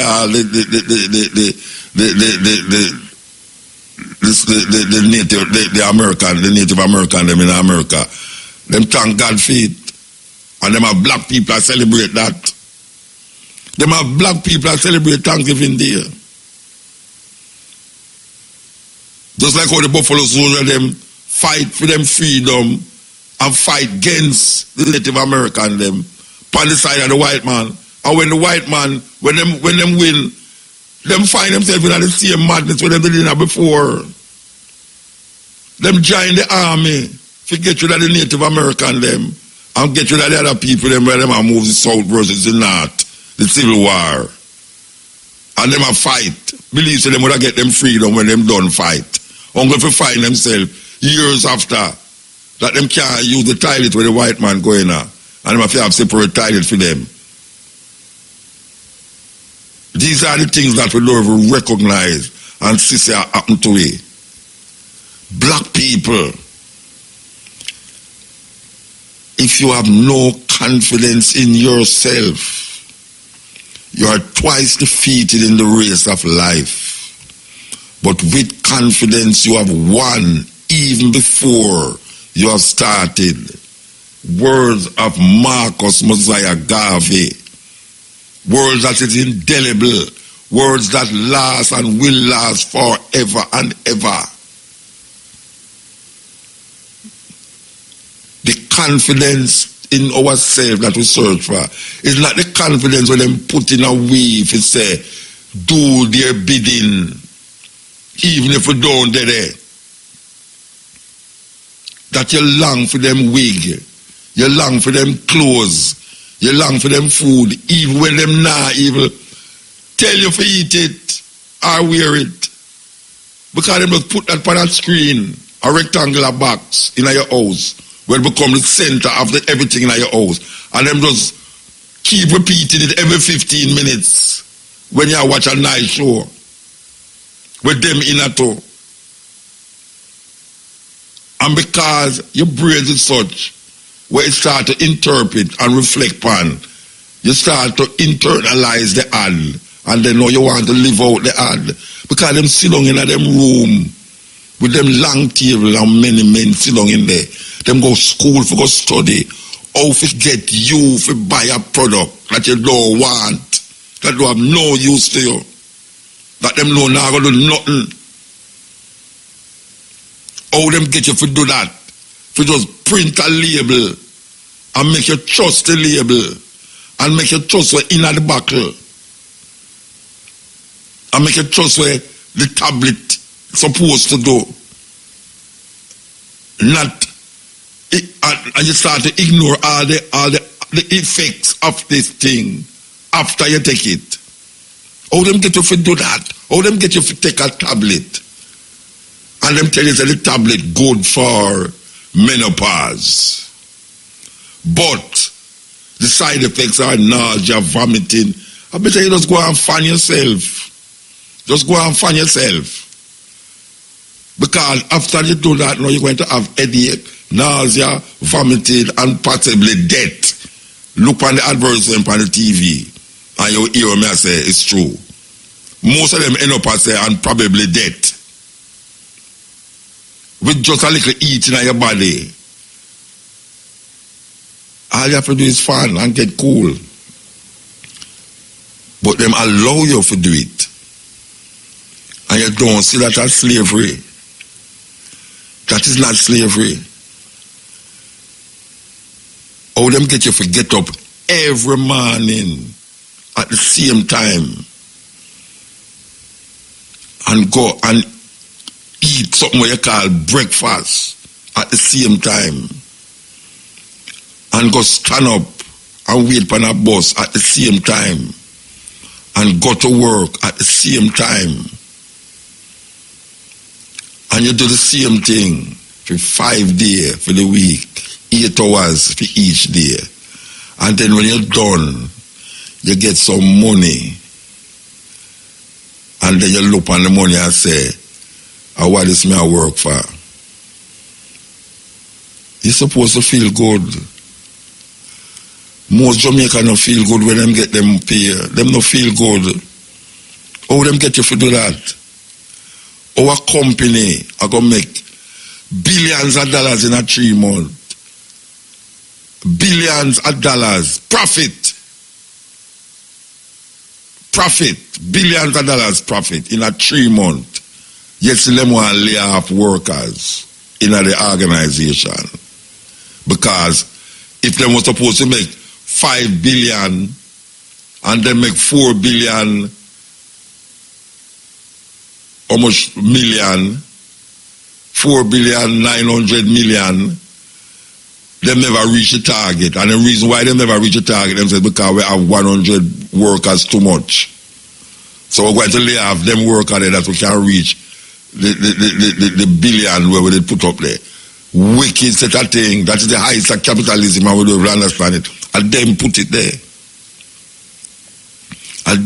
there. When Marco Polo go to China, him see them have powder. I blow up this and I blow up that. And him turn it in a gunpowder. Gunpowder. So it's no more, but it's just a powder for do domestic work or manual work easier. But him turn it now in a gunpowder. Marco Polo, an Italian guy. Just like Christopher Columbus, an Italian guy, who started devastation and the slavery in the West, yeah. Christopher Columbus take the Taínos them. And because him need gold and him can't find none, he would have cut off them hand. And if I tell you some things of Christopher Columbus, you say, oh, me never get that school. Because Christopher Columbus, you know, so I should have played it because maybe if white people say it, they don't believe it more. Christopher Columbus and them friend them send out the kind of them to get gold, and when them come home, them no find none. Him cut off them wrists. Just like when them used to do, like the Congo where the Belgium people, Belgium government used to do, send out people and then cut off them wrists. And you know what them used to do though? Take the wrists them, you know, and tie it together and throw out the people them, make them wear it like ring, like necklace. You don't believe me? You don't believe me? But them do it. And you know, we start to internalize this cruelty and wickedness, you know, and start to use it too. Yeah. We start to use it against one another. That terrible thing. Serious thing. I can see over there. We can say we can take some card. Black Princess, send in some card, yeah. Send in some card, yeah. We'll talk more than we play music tonight, yeah, boy. I mean, I tell you. Yeah, I hear that Andre Cabo have about the church. A very serious thing we're confronted with here. Given that the church is the most powerful organization in the country. The church, even more powerful than the politician them. The Roman Catholic Church is more powerful than the Italian government, even though them occupy the smallest area in Italy. The Vatican City in Rome. And Rome is in Italy. So you must know how powerful the church is. The church decide what you must think as it relates to your spiritual upliftment. And if you don't believe me, go and study how Christianity reached the level where it reached now. After so much corrections. It's very, very hard to tell people about certain things when them so in a way them a say, where them a think, not even where them a say, where them a think. And you try to show them, say, but wait, you know, the thing never start out how you had say it start, you know. Nobody never start out believing, say, a man did a walk on the earth, I go come back, and Jesus, and a man really did I do this and I do that, you know. Nobody never believed that. If some man come up and start that, and then years after, you hear them start to add things and things on it. And then a group of people sit down and structure it, organize it for you. A group of people from Rome sit down in Egypt, construct certain things. Because Rome was, we could talk about Greece first. Because Greece was a dominant, it's like Greece is a colonial masters at the time. Greece, the colonial masters at the time. And Greece, the Greeks, them going to Egypt and construct and restruct, redefine and define a whole heap of African retentive traditions, a whole heap of African perspectives, especially coming out of Egypt. And when them done construct it, them come out with where people are called Christianity. And when them come again, them realize about wait, this thing I want to set better, you know.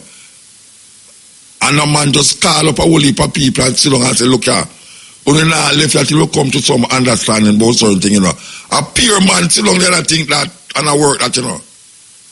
And when them done that, years after them come again and say, look here, we have to have another meeting, you know, because what you know, we have to get everybody under one umbrella. And them keep, must be 4 different meetings. 4 different meetings under how much Roman emperor. And one of the biggest one them keep was in Turkey, Constantinople, work off of Constantine. And them construct again and restruct and construct and restruct and reach where them reach. And a guy just come and say, what you know? We are laid on a liar, so you know. You say everything what we say, so if anybody ever go against it, you know, see them is damned in hell for eternity, or they're going to be burnt in fire. And literally them people just tie up and burn in a fire, in a square. Them just tie up all out of Uterius clock straight, so. And everybody jump up and scream and bawl out, and who cry, who laugh, when the fire burn your flesh. We're talking about men of God, men of the cloth doing these things. The guy them sit down, some big fat swarthy bishop sit down in a Rome, in a Turkey, in a whatsoever, in a Jerusalem, sit down and construct the thing and put it out there, and then now them put it in a book. Because when it start, them never have no book, them never write nothing for print back no book. Them write one thing, and then a man have to use him and I write back the same thing in the next book. And the next man have to use, because they never have no printing press. So by the time the third man I write, you know, he must skip out and take out things where him say, nah, I go work out. And when the Roman can like sit down and construct the thing, them take out things where, that's why you have some places in the world have more books in the Bible than other places. It's a simple thing. How we don't see that? You know, say them take out some book named the Apocryphals and say it wasn't inspired. Who you think take out them book there? And the same man them who gave the next book, the next set of book them and say, this will now put that in there, will now put that in there. And if you go in the Oriental church them in the East, if you're going to the Russian Orthodox, the Armenian Orthodox, the Ethiopian Orthodox, them have more books in there. Because them, a whole heap of them never go with the head church. So the Armenians, the Ethiopians, the Egyptians, all of them things, them go by themselves and construct something else. But it's the same thing, and it's not different something. It come off of one Greek concept, Roman concept. All of them come from Greek Roman concept. Because Greece used to control the place at the time. Just like how if France control your country, most of the things them where you adhere to is French. If it's the Portuguese control your country, you talk Portuguese, and most of the things where you aspire to is Portugal. And if Britain control your country, most of the things them that you aspire to is England.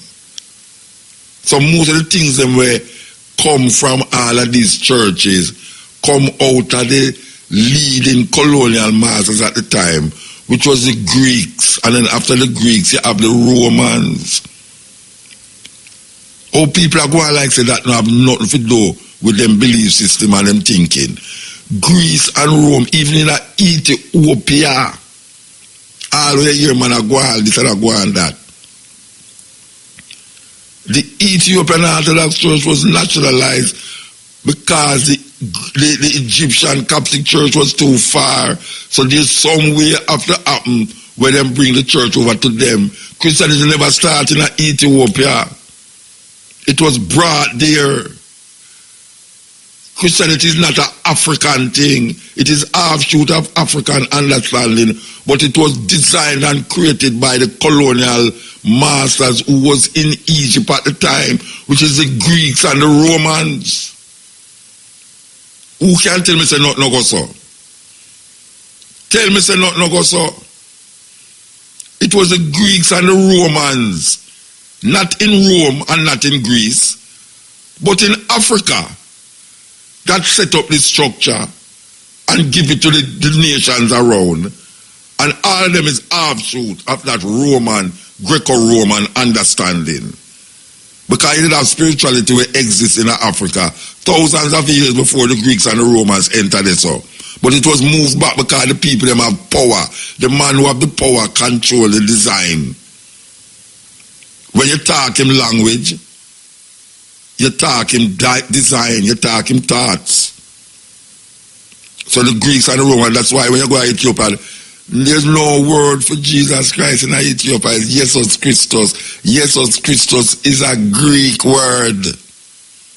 It's Greece it come from.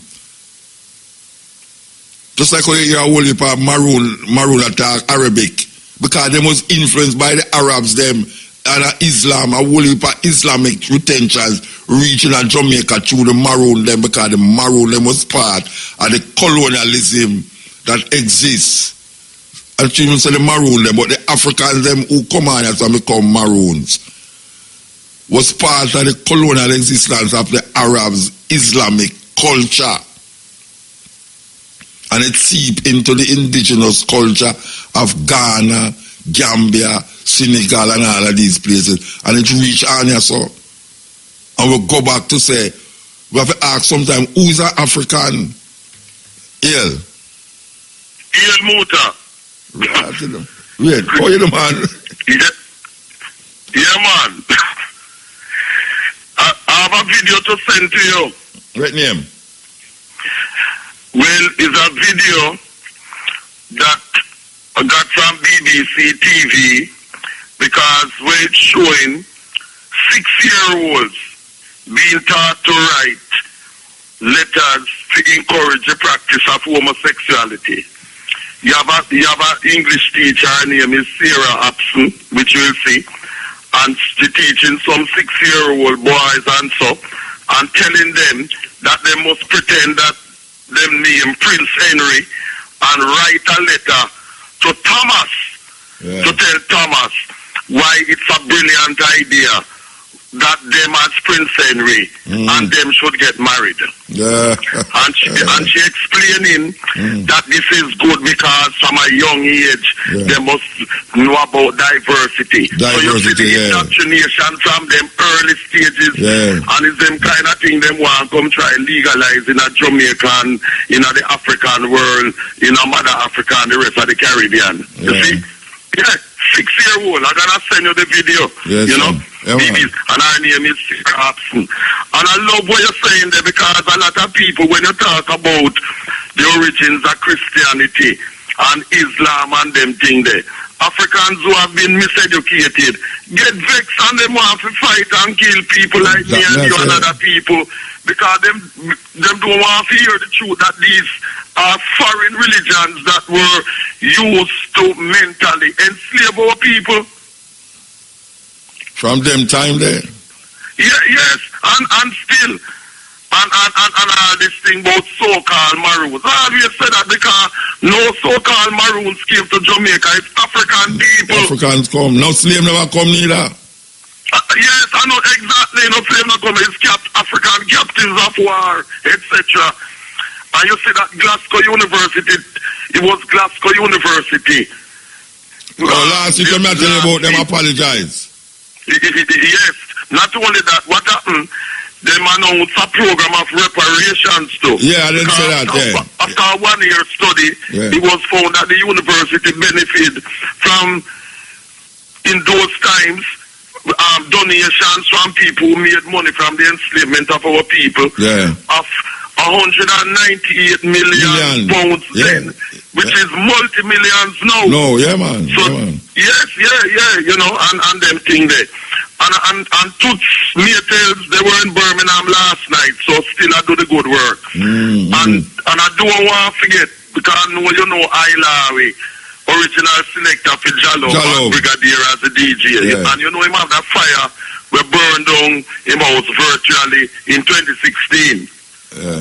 What happened to him? Yeah, man. What happened now?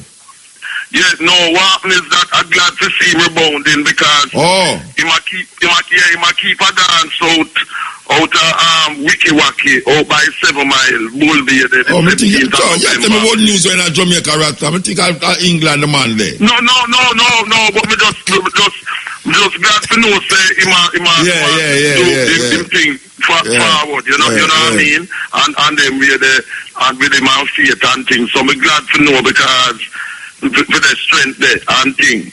And also,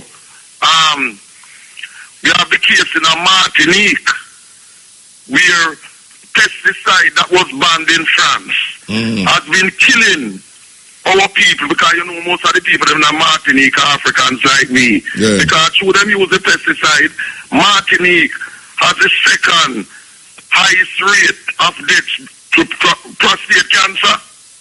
In the world, and a lot of our women there, see them too on the programs, suffer from breast cancer. Yet it was banned in France, but through them know Martinique is a place which is overwhelmingly African populated. Them have it and them thing there. So we know, you know. And I'm glad that this has been really highlighted. And in London, Sean Bailey, born in London, West London, of Jamaican parents, he's the one who is going to be running as a mayor in the forthcoming elections in London soon. But guess what him do, Muta and other listeners? Him come out because of the expose that him said that multiculturalism is something which is wrong.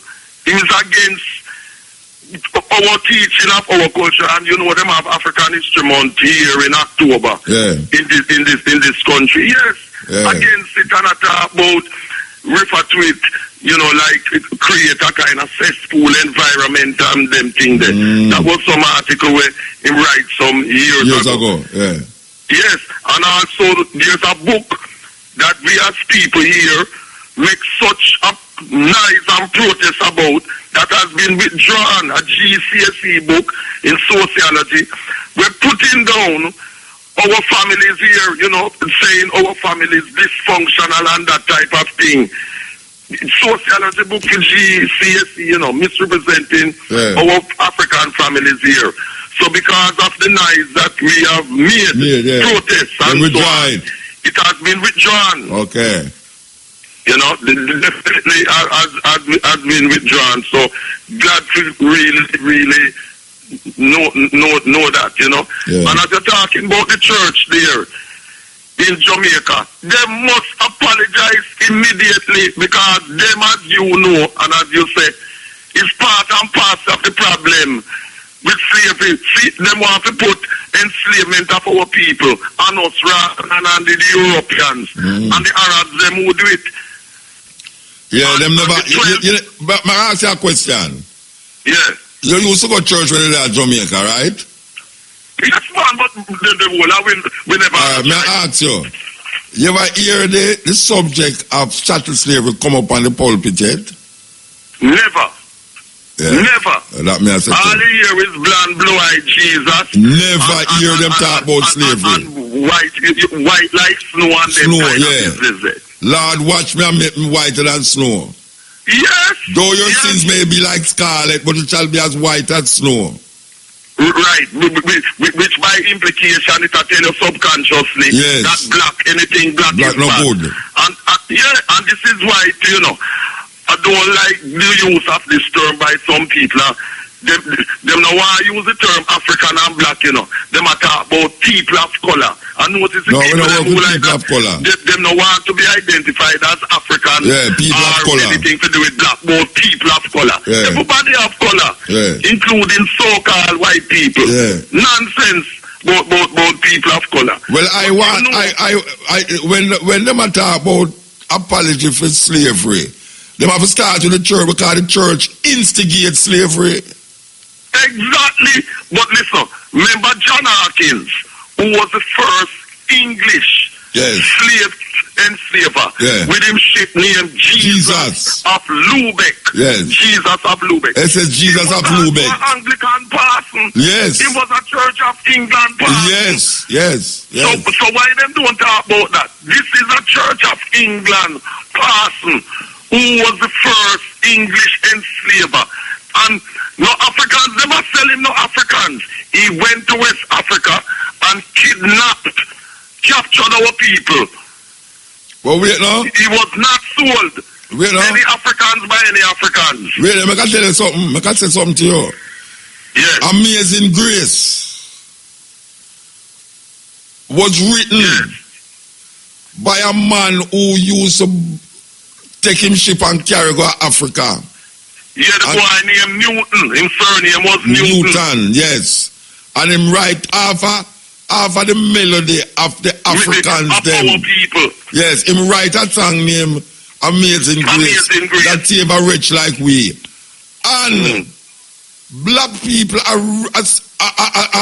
repeat this thing for years now, that them is rich. Let's save a rich like me. And them say the man did convert. Almost every funeral, Amazing Grace is one of the number one. Yeah, but you know, them say him was converted to Christianity. Why it is okay to sing the song? Yes. You know, see? Making excuses, see it. Yes. So the man converted to Christianity. This is a man who would take African people across the Atlantic. We don't know how much how much time him do it. But at one time him get wake up now and say, and they must now say, Amazing Grace that save a rich like me. I know me, I don't know rich. Exactly. No rich at all. I tell you, man, them not easy.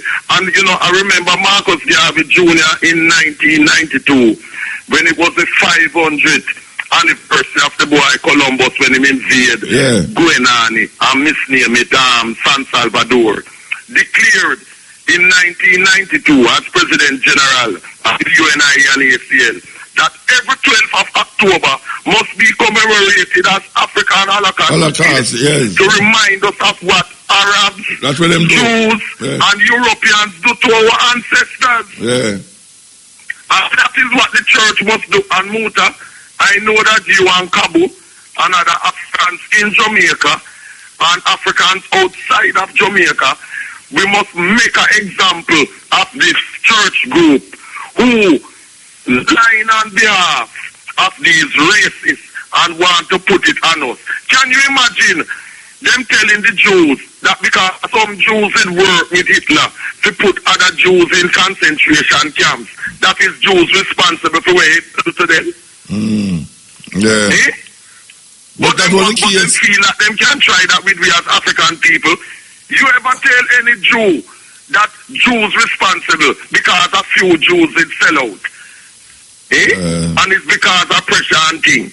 But them feel that them can do this to us as African people. And nobody hunt white people in America to side with Hitler. Not even Jews now, but white people in America who did side with Hitler to kill the Jew them. Nobody hunt them down. No, and in Britain too. You don't hear nobody. And you hear nobody apologize? No. Right? And then I talk about we not to get reparations.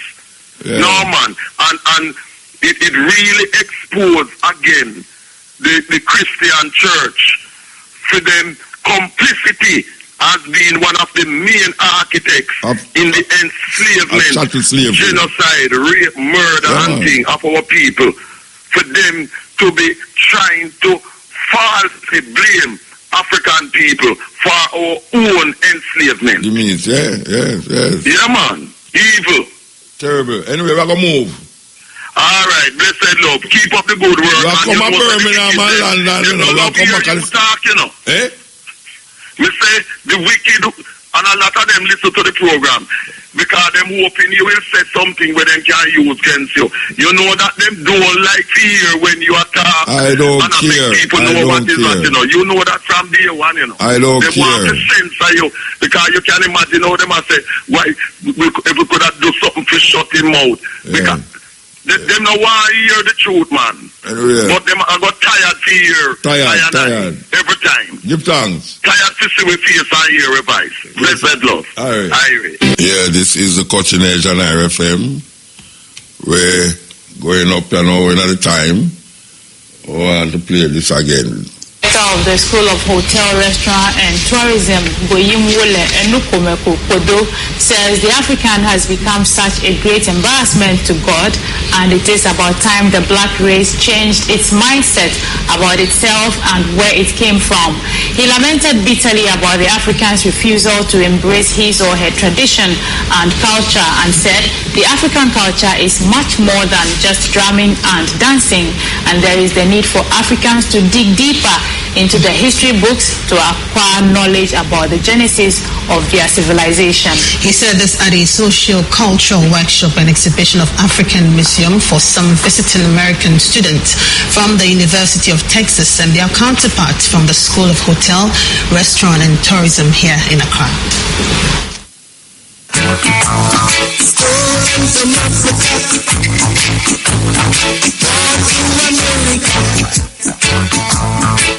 There is a saying that if you know your history, then you will know where you're coming from, and then journeying into the future becomes comprehensible. The black race has been brainwashed into believing that it is worthless and helpless. We have forfeited our way of life and tend to believe that living the Western way is the best. The Western media is accused of presenting Africa as an uncivilized, hunger-stricken and war-torn continent, to the rest of the world, and as a result has made the African or the black race home and abroad lose confidence in themselves. The founder of African Conscious Study Group, Dr. Maulana Hamed, in lecturing some university students, linked Africa's problems to the kind of educational system brought by the European colonial masters, and said it was to de-Africanize the African's mind, spirit, body, and soul. According to a professor of the University of Texas, Dr. Dory Gilbert, who has for the past 5 years led over 100 students to Ghana to study Ghanaian social and community development programs, such lectures would help the students perceive Africa differently. The students come and they work with several entities here, NGOs, schools, and they all work on sustainable development projects, and so that's the focus. We also have lectures, and Dr. Hamid Mwana is one of those lecturers, and of course today we were able to enjoy a very stimulating, exciting, and charismatic lecture from Dr. Mwana that we truly appreciated.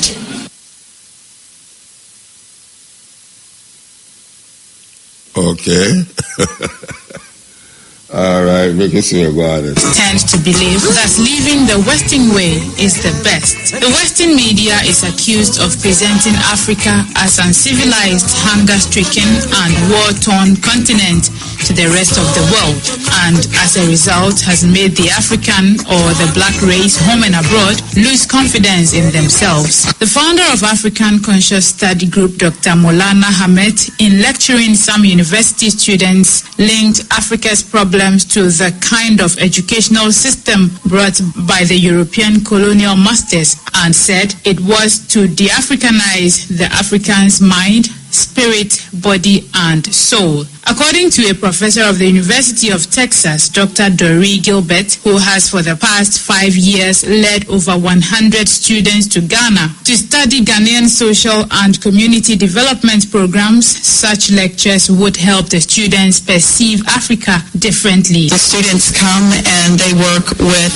several entities here, NGOs, schools, and they all work on sustainable development projects, and so that's the focus. We also have lectures, and Dr. Hamid Mwana is one of those lecturers, and of course today we were able to enjoy a very stimulating, exciting, and charismatic lecture from Dr. Mwana that we truly appreciated. Yes, cutting edge one. I don't know if Mandingo, I never hear mentioned it, but Jojo from Channel 1 studio them days there. Yes, passway. Those of you who don't know about him, funeral is supposed to be Saturday, October the 20th at 11 a.m. For those of you who know about Channel 1 and them days there, yeah, Joseph or Jojo, where I'm the known, Channel 1 recording studio. I think it's the 20th of September I'm the dead. So I'm going to get buried at Chartwood Road, 62 Chartwood Road, Stella Maris. So all those who raise up out of the Channel 1 experience know who we are talking about. Okay, here we go.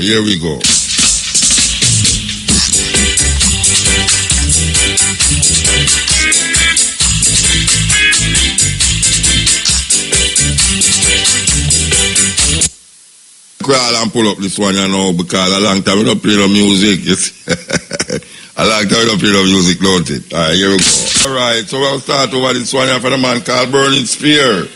As we close up, yes, we are going to, you know, soon go out as a matter. Oh, phone call, I'm okay, here we are going here, so yes, here. Yeah, look, Mota, give thanks. Mota? Now, yeah. Yes, I the gold man, you know. I show you up. I said, you want to come here and circle next week if you have the boat. Eh? That's how the gold bridge, then come link you them. I said, if you have the boat next week, Thursday or something, come here and circle, you know? Yeah. You want to give me a circle? You know what I mean? What say you give me a circle? Then you want to come here and link up next week, Thursday, if you have the boat, you know what I mean? Yeah, me got the boat, man. Yeah, man. And I beg you to make the government know say reflect marijuana in Jamaica to be poor people and poor people must suffer. I know people in Jamaica can work $20 a day when we take it out to go and Jamaica people, and the Minister of Agriculture were proudly talking about the export weed and the export in Canada. Them should be ashamed about it because we'll take it out for them same party mash up ganja businesses in Jamaica, you understand? So when we look into it, ganja is free up to the people them and the almighty herb, human being one, and there is something to help poor people and them to know that. Alright, sir. Yes, I. Blessed. Yes. Okay, so I'll go back to Burns here. So we'll come over there from 2 o'clock with the stepping razor, the art of war.